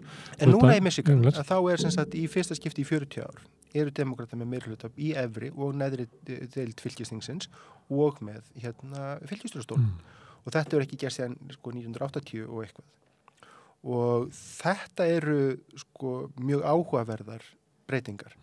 Og ég held sko núna að sko, framtíða leiðtúarnir í flokkunum, Biden verður líklega frambjöðandi flokksins fyrir demokrata. Finnst þér hann ekki svolítið gamall? Jú, en sko það er nú bara gamall ekki gamall. Hann stendur sig maður. Það er engin forseti sem hefur sko það þarf að fara aftur til 2002 Bush í miðkjörtímabilskosningunum þá til þess að finna sitjandi forseta sem er með betri útkomu og þar á undan er það Bill Clinton 1998 og svo er það JFK 62 og svo FDR 1934 og það er nú ekki leið að líkjast. Þetta er allt forseta sem vissulega pólariserandi og hvernig sem það er og hvaða skoðanir sem maður hefur á þeim en þar sem þeir á þessum tímamóti eru þeir á hátindi valda sinna og hefðu spilað mjög vel út úr sko, erfiðum stöðum og unnið sigra eða sem sagt allan í það minnsta kjósendur töldu þá hafa gert það og Biden fer inn í kosningarnar, allir telja hann sem sagt búin að vera og hann kemur út með bara sko mjög glæsilegan varnarsigur með demokratar gætu verið að bæta við sig í öldungadeildinni. Það er bara, þetta er algjörlega unheard of að en er þetta ekki vegna þess hvað fórusta republikanaflokksins er að almenningu sé að snúast gegn henni eða nógu stór hluti almennings til þess að þetta færist það er sko en það eru kannski að tala bara hreyfingu sem bara innan við 2% sem að geta breytt þessu raunverulega gott að Biden líti vel út eða Trump illa. Það eru þarna komum við að það eru nokkra ástæði fyrir því að demokratar eru að vinna og ein er þetta sem við tölum fyrir nokkrum vikum, það er að þessi Roe-vember sem Michael Moore var að spá að Hæstiréttur snúi við Roe v. Wade, það myndi því að konur myndi fjölmenna á kjörstað og þetta eru kosningar sem myndi snúast rétt kvenna til þungunarofs og sko yfiráður eigin líkama hægri menn hafi teygt sig eiginlega eftir of stórum sigri það hefur verið mistök hjá þeim og það hefur skapað bylgju eiginlega gegn þessu. Já og þar kemur sko ég held að sko í könnum að ungar konur kusu demokrata 72% ungra kvenna undir 29 ára kusu demokrata. Það er partur af þessu.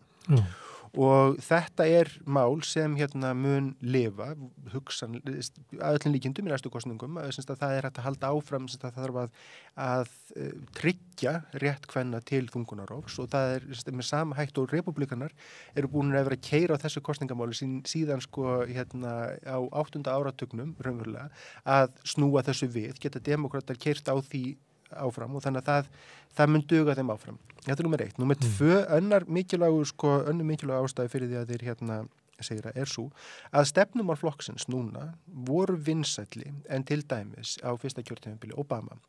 Þannig að endurskoðun Obama á heilbrigðislöggjöfinni þótt að hún sé mjög vinsæl í dag var mjög óvinsælt 2010 meðan að stefnumál Biden á fyrsta kjörtímabilinu hafa verið mjög vinsæl og þetta eru hlutir eins og já og COVID-björgunna aðgerðirnar og svo hlutir eins og það að veita fólki skulda eftirgjöf á námslánum mjög vinsælt, það að gefa fólki sem hefur verið dæmt af alríkisdómstólum fyrir kannabis að gefa þeim sakaruppgjöf. Þetta er vinsæl mál og stefnumál Biden hafa verið vinsæl versus og það er bæði vegna þess að þeir hafa valið góð mál og þeir hafa fylgt þeim betur eftir. Þannig að og svo þriðja ástæðan er náttúrulega Trump og sko það að valkosturinn var þóttu kjósendur séu ósáttir að þá vildu þeir ekki hvað sem er. Og Trump, hann gat silti sig 2016 með því að lofa breytingum, bara einhvernum breytingum og að sprengja allt í loft upp og það voru nógu margir til þess að hugsa sem þessi að það getur nú verið góð hugmynd sko. En svo er fólk búið að sjá hvernig það er og þannig að allstaðar. En kom ekki samt fyrir 2 árum var ekki þau atkvæði sem hann fékk samt mikil, þannig að það sé ekki að það berða saman eins og oft gerist við svona hægri populíska flokka í Evrópu sem að komast inn í ríkisstjórnina á völdum að þá einhvern veginn þverrfylgið, þess að það er betra að vera með þetta erindi utan að koma, utan að niðurstaða hans fyrir 2 árum var raunverulega mjög sterk fyrir Trump. Sko, munur náttúrulega, það sem gerir mann erfitt að bera saman evrópsk stjórnmál og bandarísk er það að evrópsk stjórnmál eru öll í fjölflokkakerfi. Bandaríkin eru í tveggjaflokkakerfi og í tveggjaflokkakerfi að þá, sem sagt, það bara hreinlega það hristist öðruvísu út. Þannig að fólk sem er ekkit endilega ánægt og vola hrifið af Trump eða sem sagt, sko, republikanu flokki Trumps, að það kannski heldur fyrir nefið og mætur að kjörsta og kýs samt. Það er sem aldrei kjósa demokrata. Já, og þannig að sko, flestir telja að það sé ekki nema 10% af sko, flokknum séu sko, svona, alveg die hard, kannski sko, 40% sko, eru svona, mega republicans, en það er alveg góður helmingur, ef ekki meira, sem er þá getur farið hvernig sem er og núna þetta sem sagt alls í öllum kostningum í þessum kjörtímabilskostningum það sem voru getum við sagt svona competitive races það sem var einhver samkeppni að þar töpuðu Trumpistanir í hverju einu og einasta. Og flokkurinn hlýtur að draga þá árautunar að þetta sé erindi sem er ekki... Og þetta er flokkurinn búin að gera á þessu viku. Að þetta hér, það sem Trump sé ekki sko sigurvegar. Og þessum eru viðbröðin ekki eins og var kannski hægt að spá fyrir að við fengja kosningar þannig að slíkt. Ég held að það sé partur af því, já. Þannig að republikanaflokkurinn er strax byrjaður að verða, hvað ég var að segja, svona hófstillari.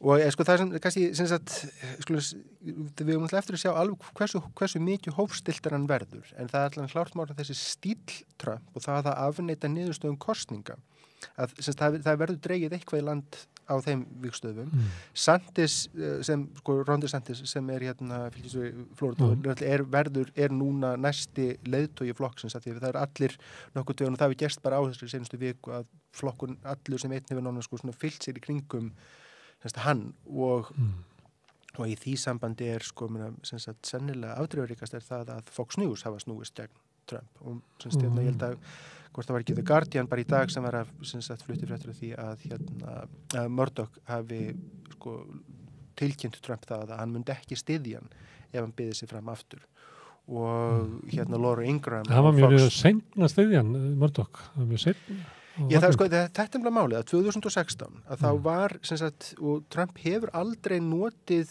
einhverjum svona almennrar hilli meðal flokks elítunar. Hann náði að, fylgja grasrót flokksins með sér og elítan síðan, þjappa sér í kringum hann vegna þess að þeir sjá að það er leiðin til valda og 2016 að þá, í prófkjörnum að þá ástæðan fyrir að Trump vinnur er fyrst og fremst svo að mótframbjöðundir, það er svona frambjöðundir flokks eigandafélagsins ef við getum kallað það er Ted Cruz og Marco Rubio og Jeb Bush, að enginn þeirra var sérstaklega spennandi frambjöðundi.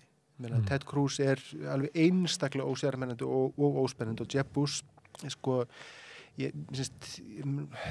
hann er ekki heldur neitt sérstaklega og Marco Rubio svona svolítið kjánalegur bara og þetta DeSantis, er hann forsetalegur eða er það vegna þess að fólk bara vill ekki Trump og þess vegna verður hann eiginlega alltaf betri og betri ég held að þessi þannig DeSantis er aðeins harðari nagli en Jeb Bush, Ted Cruz og Marco Rubio og hvort hann er ef hann var þetta er sótsvartur hægri maður alveg, en stóru munurinn á núna og 2016 og því að nú ætlar Trump að tilkynna framboð í dag, ég veit ekki hvort hann er búin að því. Ég held að segja nótt kl. 2 á íslensku tíma.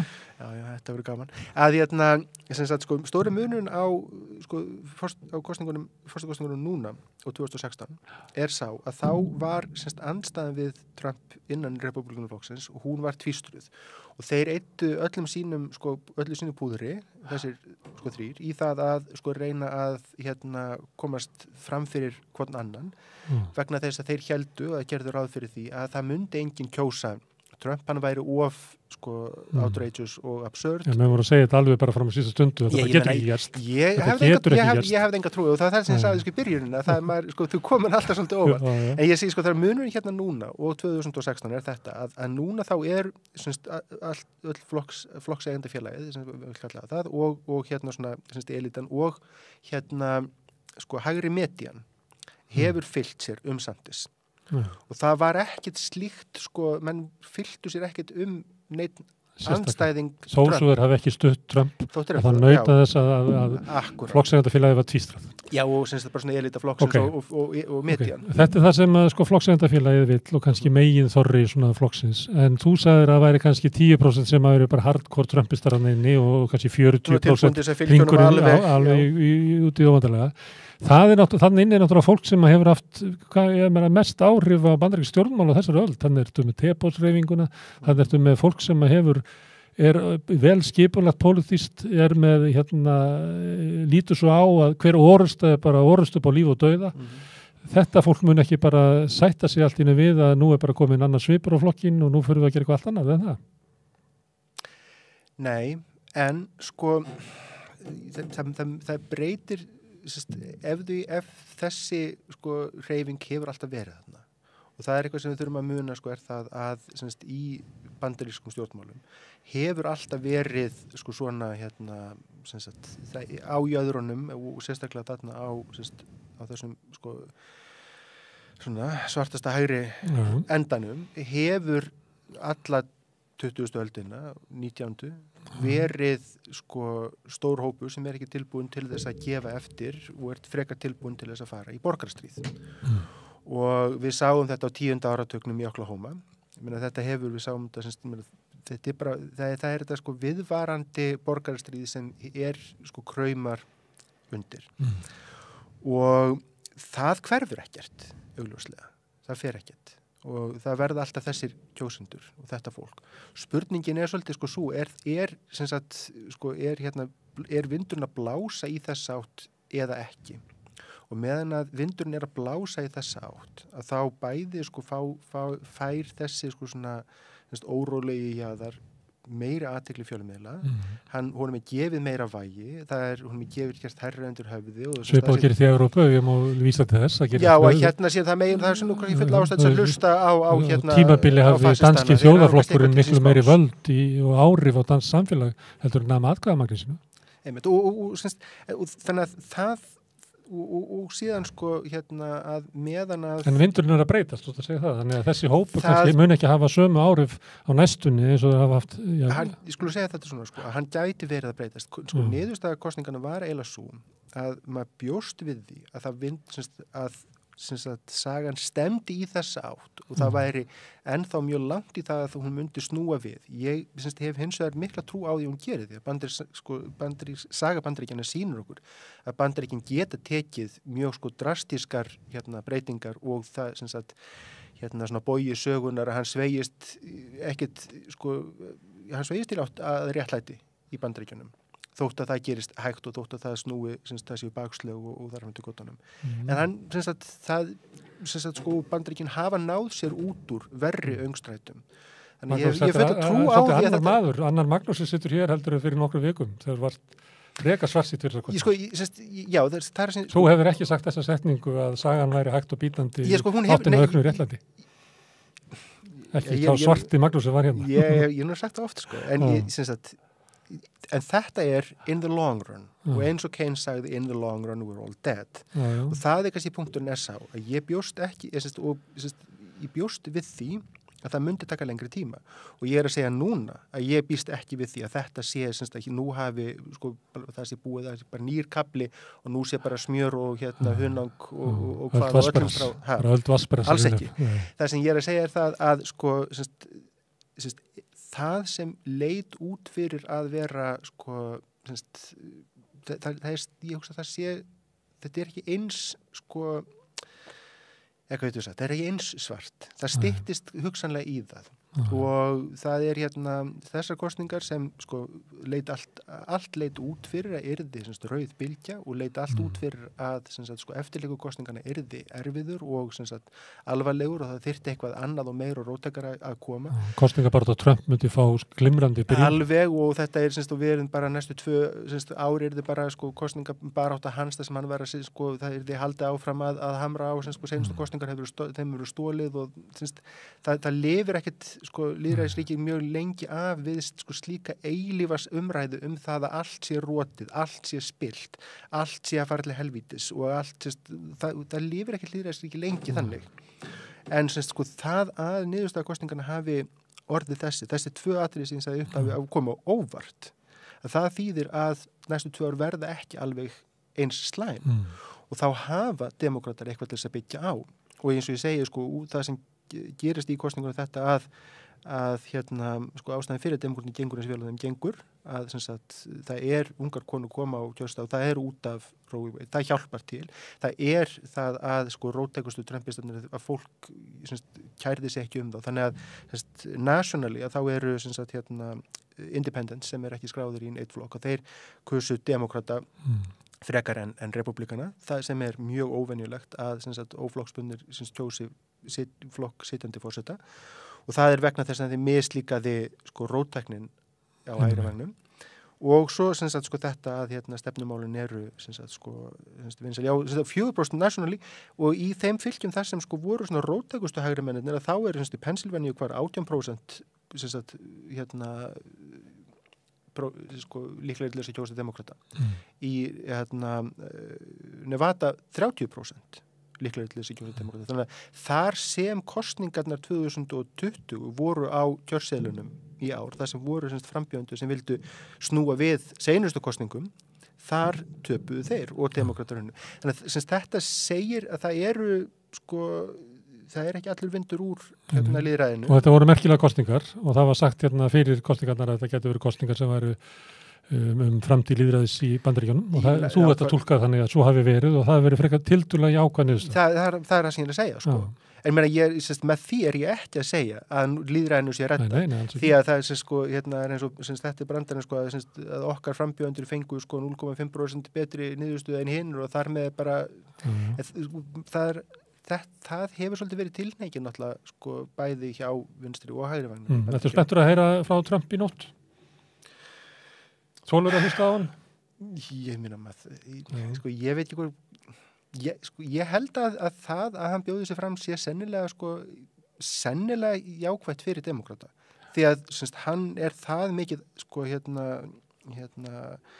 myllusteinn háls repúblikaflokksins að demókratar græða á því og ég held að þess að ég segja að hann grefur undan með frambjóðu sínum í prófkjörinu alveg og ef Biden ætlar að eiga hann mun sigur líkur Biden 2024 snaraukast ef að Trump verður valinn alveg en DeSantis og Biden ég held að DeSantis ég held að jafnvel það að hafa hann bara í frambúði allan tíman það muni hjálpa demókratum og Biden. Ef hann verður síðan frambjóðandi republikana sem alveg eins líklegt, að þá mun það gulltryggja held ég Biden sigur miðað við niðurstöðu þessara kosninga.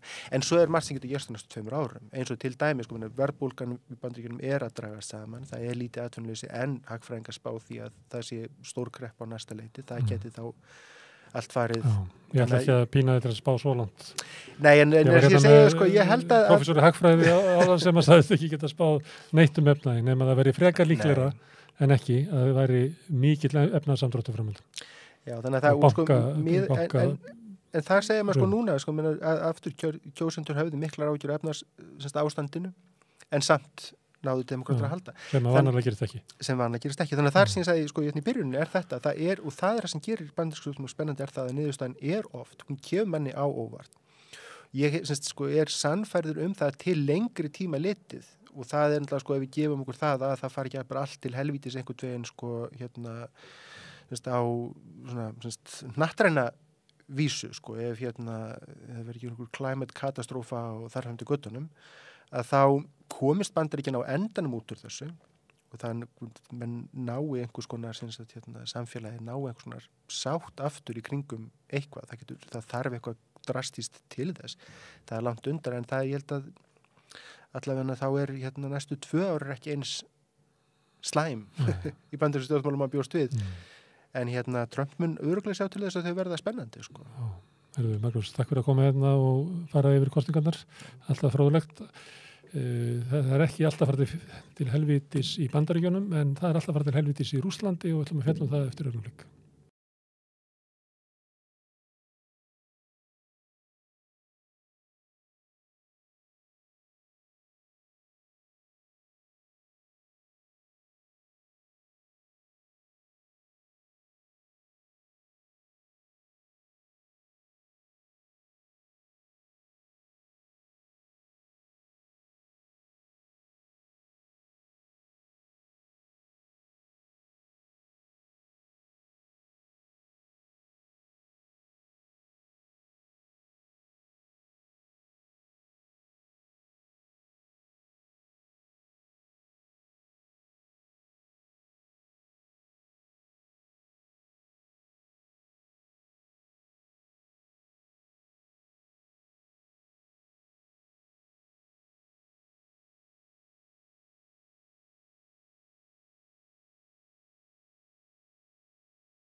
Það er Rússland og þar er ekkert að skána.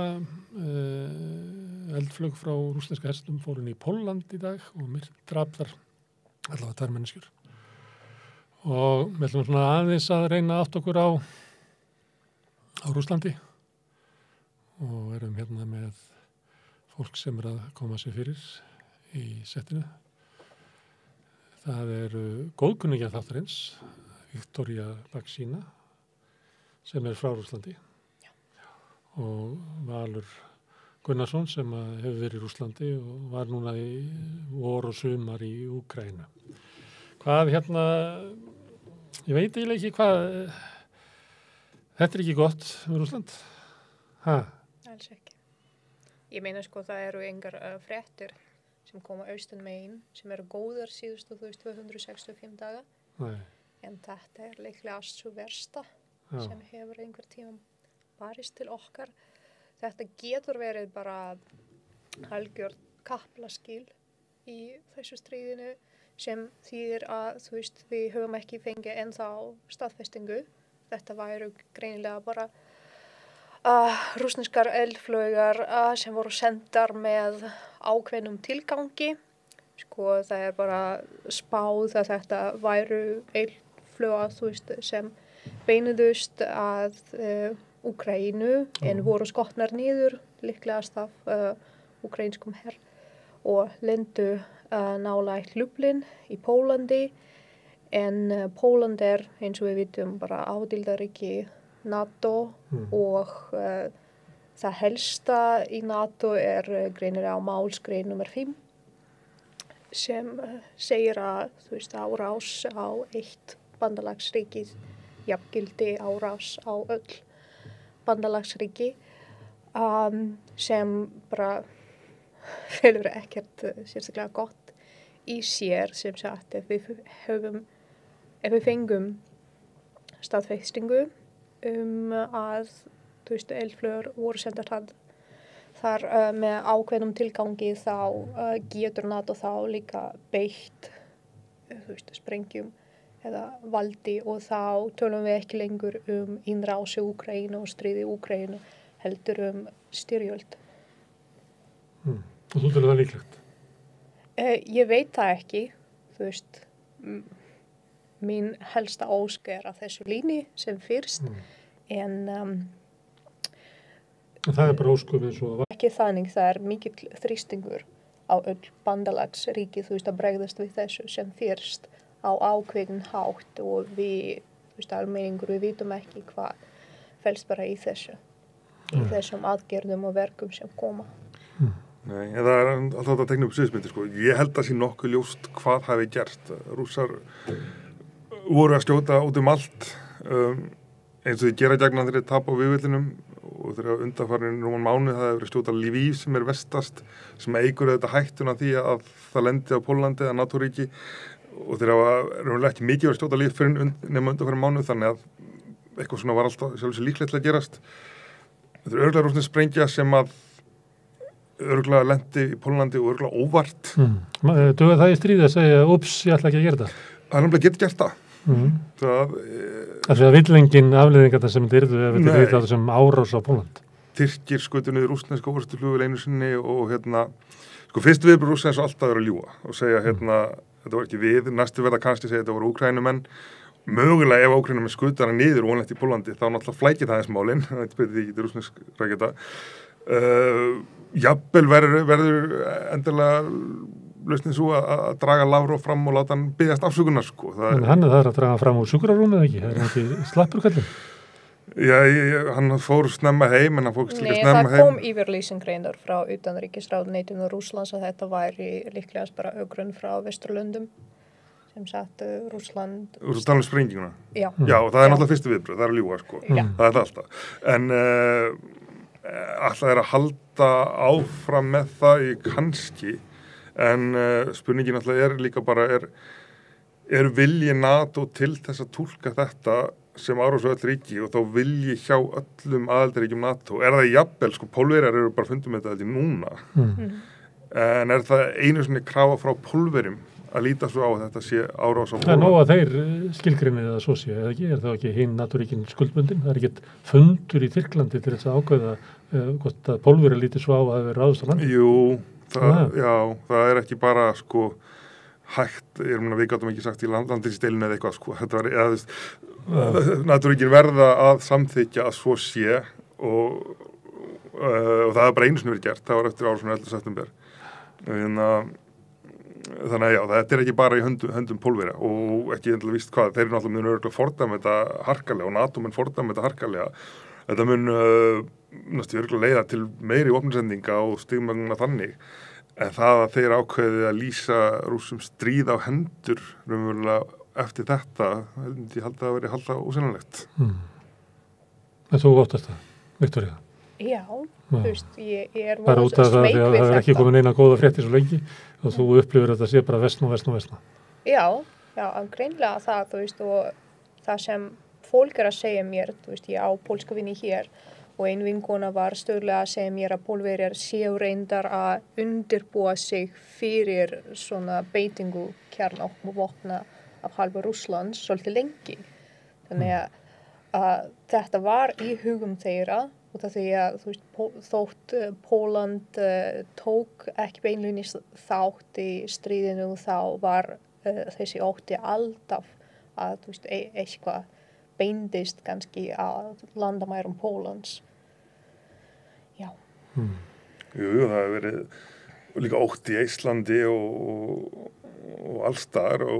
Já, Finnland reyndar byrjað sem sagt að byggja svona girðingu við landamærin Rússlands. En líkunar á því að sko Rússland var meðvitað að ráðast á NATO voru litlar til að byrja með og eru augljóslega enga núna, því að það er augljóst að þeir hafa enga burði í fleiri stríð heldur en það sem þeir ráða ekki við það sem eru í nú þegar. Nei, þeir ekki heldur en það sem er að tapa núna sko og þá myndi það þurfa að vera vilji frá NATO til þess að það getur auðvitað að vera að NATO setja fram kröfur og segi ef þið gerir ekki á B og C þá túlku þetta sem stríð en ég er ekki eins og viss með að það fari svo langt sko. Fólki í NATO megin þorðið ekki, eða stjórnvöld. Nei, það ég það er möguleiki að Putin segir bara nei og þá verður að standa við hótununa. Já, ef að ég setja fram kröfur, já. Þannig að mér finnst líklegast að þetta verður fordæmt og kannski opnarsendingar auknar eða eitthvað slíkt en að menn mun ekki koma sér þá stöðu að þeir neyðislega segja að Rússlandi stríða hendur eða muni gera það. En í stríðinu þá hafa Rússar hörfað en að reyna að koma sér upp svona einhverju varnarlínu og bombardera Úkraínu.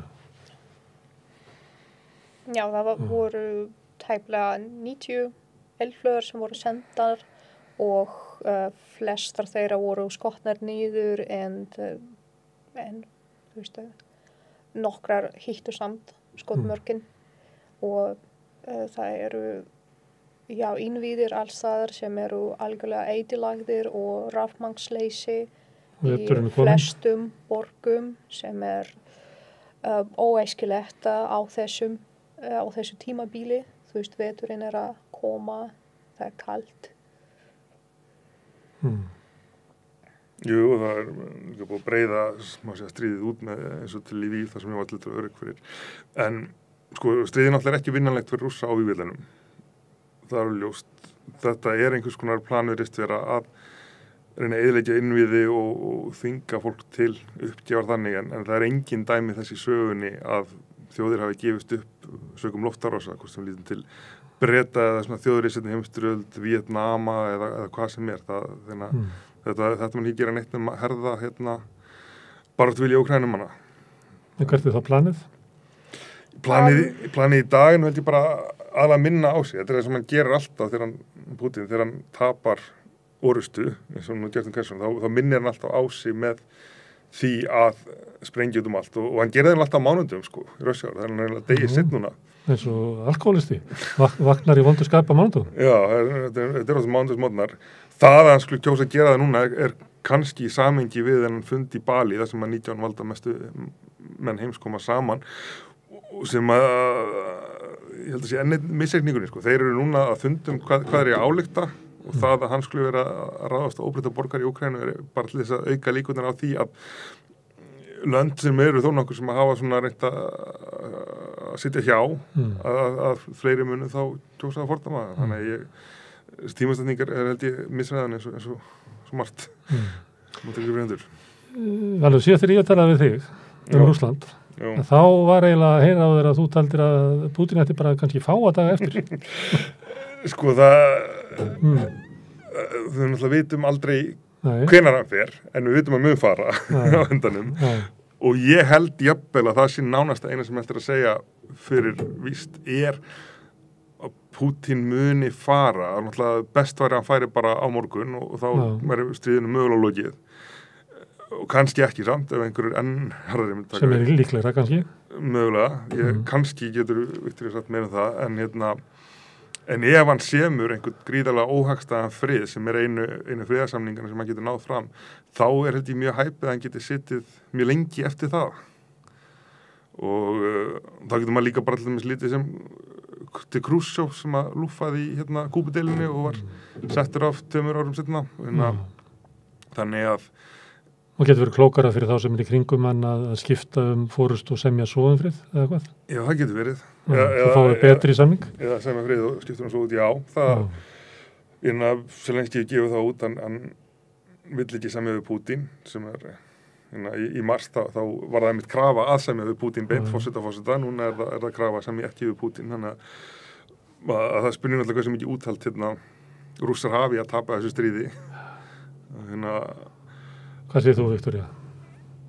Það til líkur á því að Pútín muni hrökklast frá. Nei. Enga líkur. Nei, ekki bíli, ég held ekki, sko.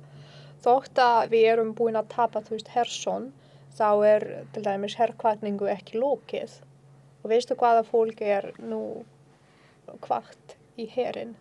Þetta aðalega glæpamenn sem, Wagner, svona mála aðili bara að safna saman.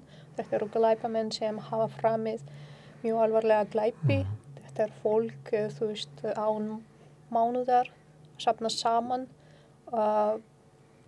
og við höfum nú þegar verið, vitni af alvarlegum glæpum í Bútja, í Irpin og fleiri borgum. Hver veit hvað, þessi pakki ætlar að gera. Þið fara inn í fangelsinn og bjóða mönnum náðun, gegn því að gangi herinn. Já, það hægt. Nú. Og því lengri dómsvöld með á bakinu, að það var líklega að segja já. Já, greinilega það. Mordingjar og nauðgarar nú þegar partur af hernum. Þetta ekki, fólk sem að sýna, herskildu, ungir menn eins og það var í byrjun stríðsins. Þetta nú eldra fólkið sem, skrifaði undir herþjónustusamning út af peningum. Því fyrir suma, sérstaklega fyrir minnishlutahópa í Rússlandi, svona þjóðurnis minnishlutahópa.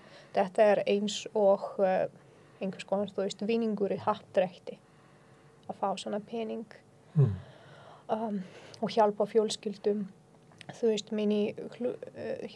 Þjóðurnis minnishlutahópar í Rússlandi kannski þeir fátækustu. Þannig að herþjónustusamningur einhvers konar gullmiði líka. En rússneski herinn að tapa í stríðinu. Já. Almenn herrkvæningur óvinsæl. Þetta sem þú ert að lýsa að vera þessi vopna fangil sem setja inn í herinn, þetta ekki... Þetta einhvers konar neyðar ákall. Já, þetta bara, Af hverju hefur Pútín þá þessi sterku stöðu? Hann hefur ekki sterka stöðu, hann virðist ekki vera, öruggur og lengur. Hann frekar órvætingafullur og þetta það sem, órvætingafull fólk gerir. Að grípa til allra mögulega verka sem í boði. Þannig að hann held ég að hann myndi bara berjast til bara síðasta dagsins síns. Hann fer ekki, bara svona hljóðlaust. Og ekkert afli í Rússlandi sem getur stoppað það? Fólk ennþá á mótmæla en þú hefur líklegast séð hvernig lögregla að bregðast við mótmælendum, að þeim pyntað, nauðgað, þeir barðir og fangelsis víst í boði, alltaf 10 til 15 ára. Já, það ekki, það ennþá fólk sem á mótmæla. En það líka þeir sem búinir að gefast upp. Og ég held ekki að Rússar muni bara reisa upp. Það var tækifæri og ég vonaði það að eitthvað eins og svarti október 1993 myndi gerast. Þar sem Jeltsin var kallaður valdaræningi og fólk á þinginu var að beita sprengjum. Svona þingishúsið. Hann var, hvað heitir þetta? Það sem gerðist við Jeltsin 1993. Valdarán. Já, valdaránstilraun. Já, valdaránstilraun. Já, sem sagt, þetta mistókst á þeim tíma en ég bara vonaði það að eitthvað svipað myndi gerast og gerðist ekki. Þingi núna náttúrulega miklu einsleitari stuðningsmenn Pútín heldur en þingi var 93. Þá var það svona alls konar hópar hérna og þaðan sem höfðu alls konar væntingar hvað það ætti að verða úr Rússlandi og það var svona meiri pólitík í þinginu 93 heldur en í dag, eða ekki?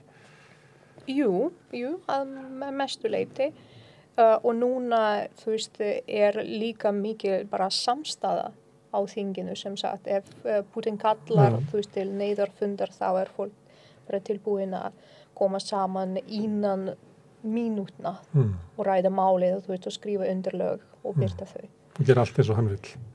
Já.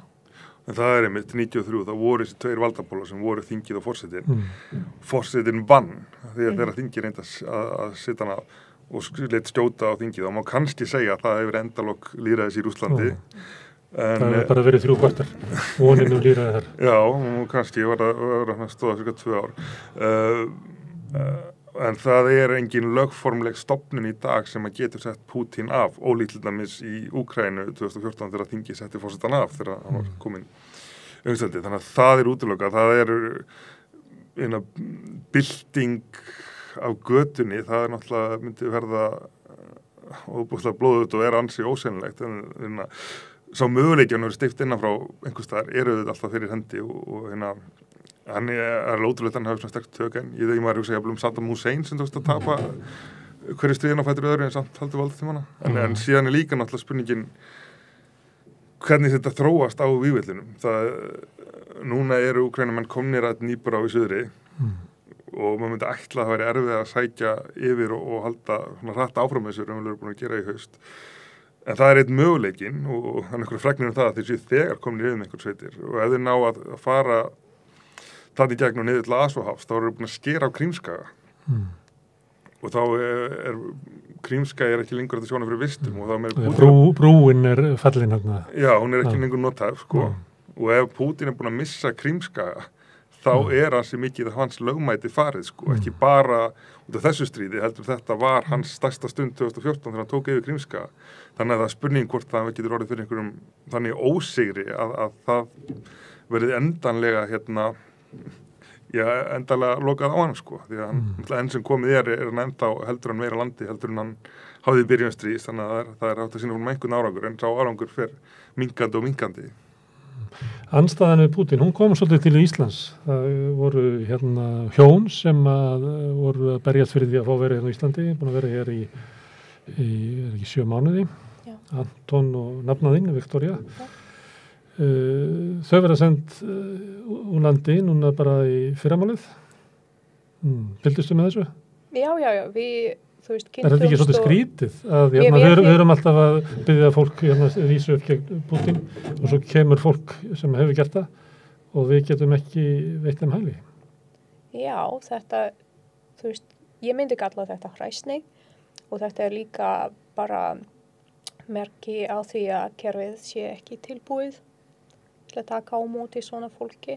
Þú veist, og ég kynntist Viktoríu og Anton og við erum orðnir vinir, þú veist, og við tökum þátt í mótmælum fyrir framan rússneska sendiráðið mörgum sínum og þau hjónin voru líka stöðulega að sýna stuðning við Úkraínumenn og voru í alls konar sjálfsboða líðavinnu og þetta þú veist, öflugt fólk.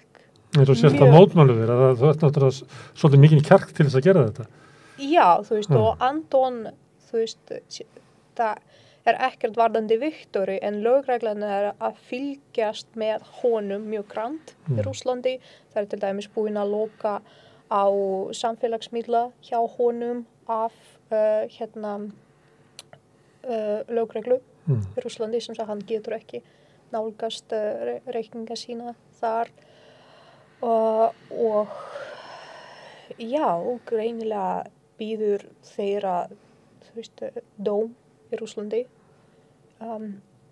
og út af því að þau komu í gegnum Ítalíu þá verður þeim brottvísað til Ítalíu í fylgd lögreglu frá Íslandi og þau eru búin að athuga ástæðunar þar sem eru alls ekki góðar.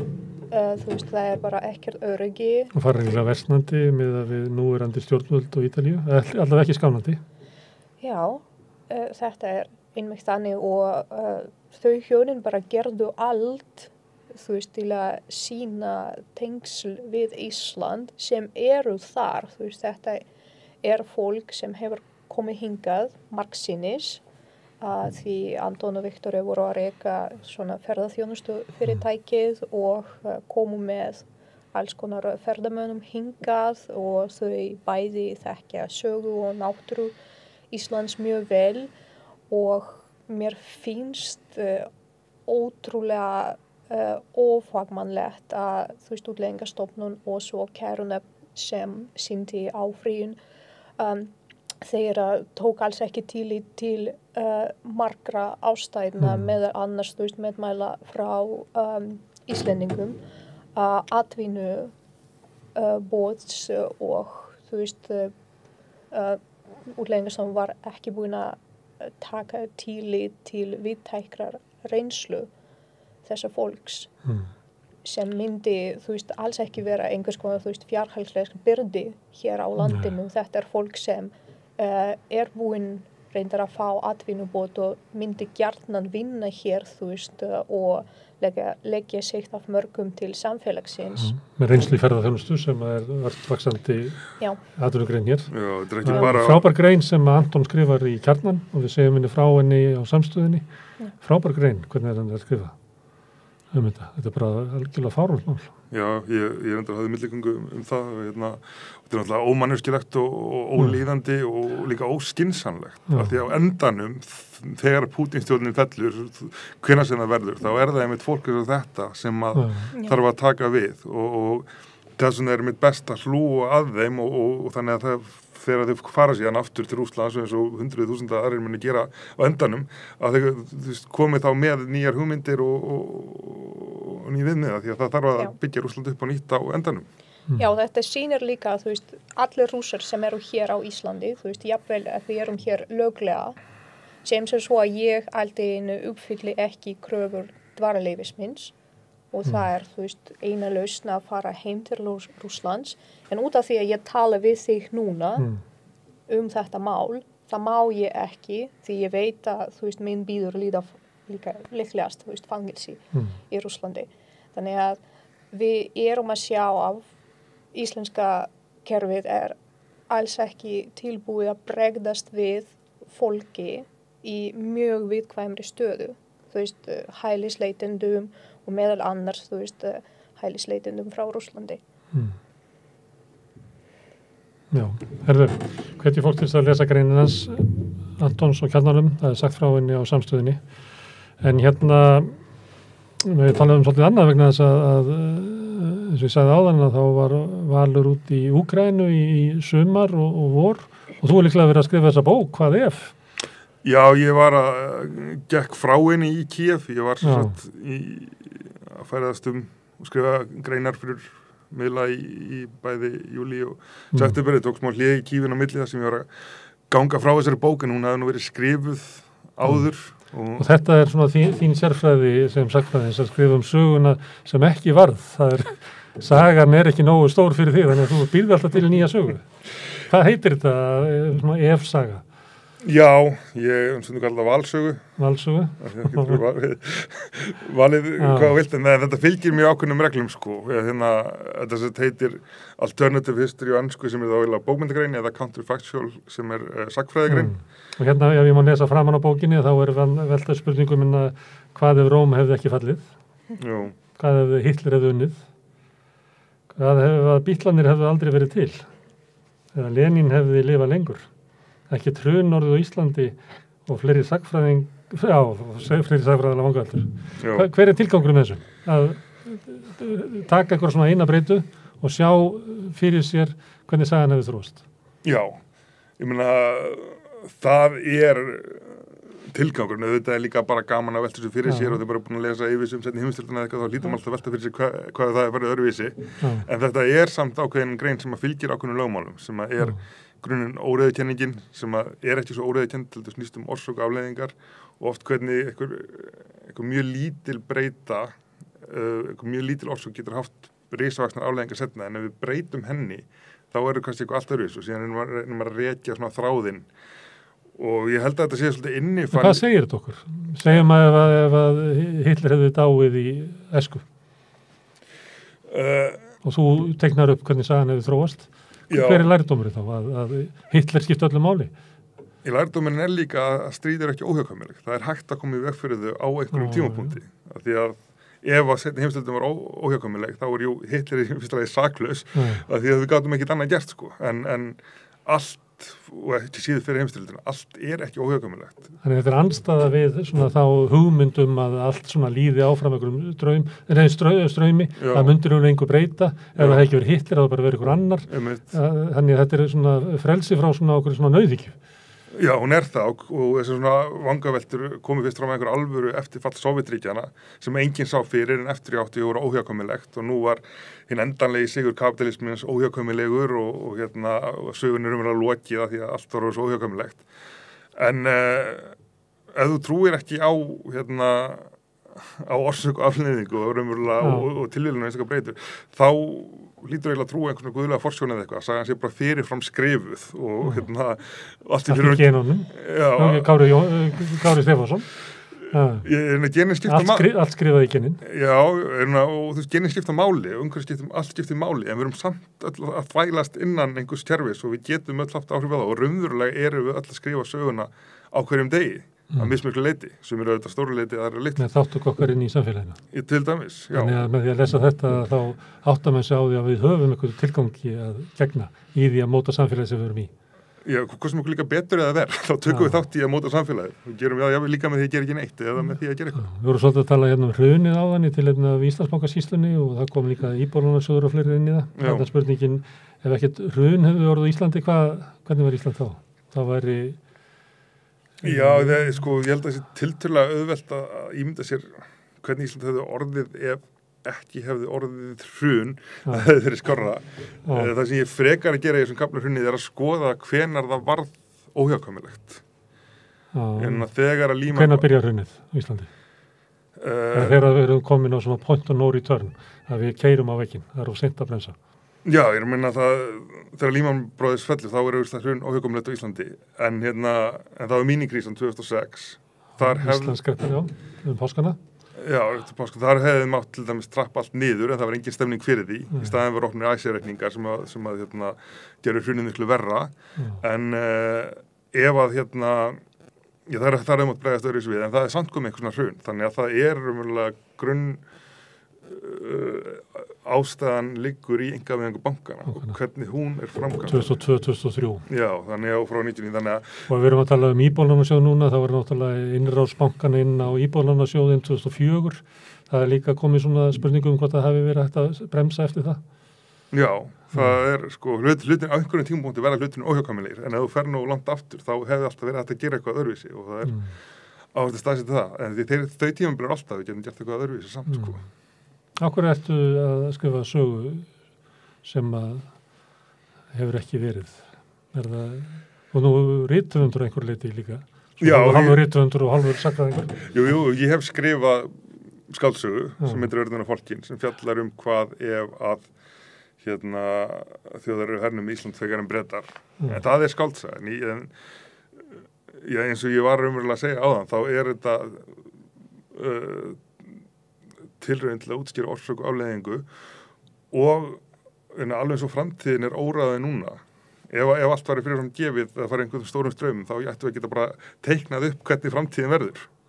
Og reynda heldur með það fyrir 100 ára síðan að veðurfræðin var komin á það plan að það var að teikna bara hvernig veðrið yrði hér eftir. En það kom í ljós að það bara að gera því svona 5 daga, saman hversu nákvæm mæltekin eru, að það bara svo mikið í að gerast í háloftunum að það alltaf engin leið að sjá fyrir. Og alveg eins og framtíðin óráðin, þá var framtíðin í fortíðinni líka óráðin. Þannig að finnst þið fólk oft hugsa svona framtíðina í svona nauðhyggju að það séu minni möguleikar eitthvað neginn, að hvert augnablik sé ekki þrungið að mörgum framtíðum og slíkt, að fólk sé svona með of daufa hugmyndir kraftin í sögunni og lífinu. Ég held að sé nánast óhjákvæmilegt og það líka stundum leið bara til þess að fást við það sem hefur gerst. Því að ef þú lent í áfalli og þjóðir hafa lent í áfalli, þá auðveldar að hugsa það varða að vera svona heldur en það nú getur gert allt öðruvísi. Það erfitt. Og það líka kannski ákveðin svona þægindi, ég held að, og kannski Íslendingar sérstaklega eru mikið forlega trúar. þú veist ekki trúir öðru liti, þetta átt að fara svona, þetta hlaut að fara svona. En það líka... Ok, hvað hefði gerst 1972? Já. Putin hefði farið á júdóæfingu og verið tekið það svo sterku hálsþaki að hann kafnaði. Já, það náttúrulega hefði klárlega ekki verið stríð í Úkraínu í dag. Það er eitthvað sem að ég raunverulega enginn vildi þetta, það var eitthvað þriggja manna klíka sem ákveða og var ekki óhjákvæmilegt og var ekki skynsamlegt. Það er Tjetjenjustríð samt. Já, hann heila hóf það aftur, það var búið að koma því einhvern farviða sem að Tjetjenja var ekki formulega sjálfstæð, en var það samt raunverulega en einfaldasta sviðsmyndin þarna er raunverulega bara að Jeltsin tíminn hefði haldið áfram með ofsakapitalisma og svona klúri og veiku ríkisvaldi sem að við höfum að vera heiðarlega er svolítið það sem gerðist í Úkraínu, þannig að við erum með það svona ágæti samanbyrða dæmi þar sem að Úkraína er Rússland ef að Putin hefði dáið, ungur. Já, fram að 2014. Og er það þá þannig að til þess félagarnir bræðurnir sem voru alltaf með honum í júdó, ég man nú ekki hvað heita, en eru auðvigi menn í dag, að þeir hefðu ekki orðið að Putin. Er það í sögunni? Já, Putin skapar söguna, það er ekki sagan sem skapar Putin. Putin alltaf er að athafna sig innan einhverja sögu og innan einhver samfélags. En já, hann ákveður að gera hluti þarna sem að er ekki nefnilega víst að einhver annar hefði gert. Putin er ekki ráðinn til að gera það sem hann gerði. Hann er ráðinn af Jeltsin og af olígörkonum til þess að vera svona áfram einhver Jeltsin og hann er ráðinn einmitt vegna þess að enginn hefur trú á hann og enginn býst við því að hann muni hann er rosalega fljótur að setja helstu olígörkan í fangelsi og taka algjör pólitísk völd og segir þið meði halda ykkur auðum en nú er það ég sem ræð og það er alls ekkert víst að einhver annar hefði getað gert þetta. Það kom ekki nálega pólitíkinu og ekki ríkisvöldinu, ég á það. Já. Finnstu það góð hugsun að ef að Putin hefði bara dáið 72 eða svo væri Rússland betra? Ég veit ekki. Mér langaði að þetta hefði verið svona en hver veit. Herðu, bókin hans Vals heitir Hvað ef? Og ég býstu hún fáist í öllum betri bókabóðum? Jú. Komin á Spotify? Ekki enn. Það þarf enn þess að komið að lesa hana. Það er að lesa hana með gamla laginu. Það er holdt. Vinnur gegn öllum svona hörðunarsjúkdómum heilans. Herðu, en við sláum botnin í rauðaborði núna í kvöld. Minni á að þáttur verður hérna aftur á morgun klukkan 8. Þá ætlum við að halda áfram að ræða Íslandsbankasöluna og við ætlum líka að ræða áhrif barna á samfélagi, hvort að við getum aukið það, aukið lýðræðisafl barna og fleiri hluti. Ég hveti ykkur til þess að hjálpa okkur við að byggja upp samstöðuna með því að læka síðunar okkar á YouTube og Facebook, með því að deila efnin okkar. Þeir sem að vilja styrkja samstöðuna geta gengið í alþjóðfélagi, það er gert inn á samstöðum.is, þar er hnappur sem heitir skráning. En ég þakka gestum mínum kærlega fyrir og ykkur sem hafa hlustað og segi góða nótt.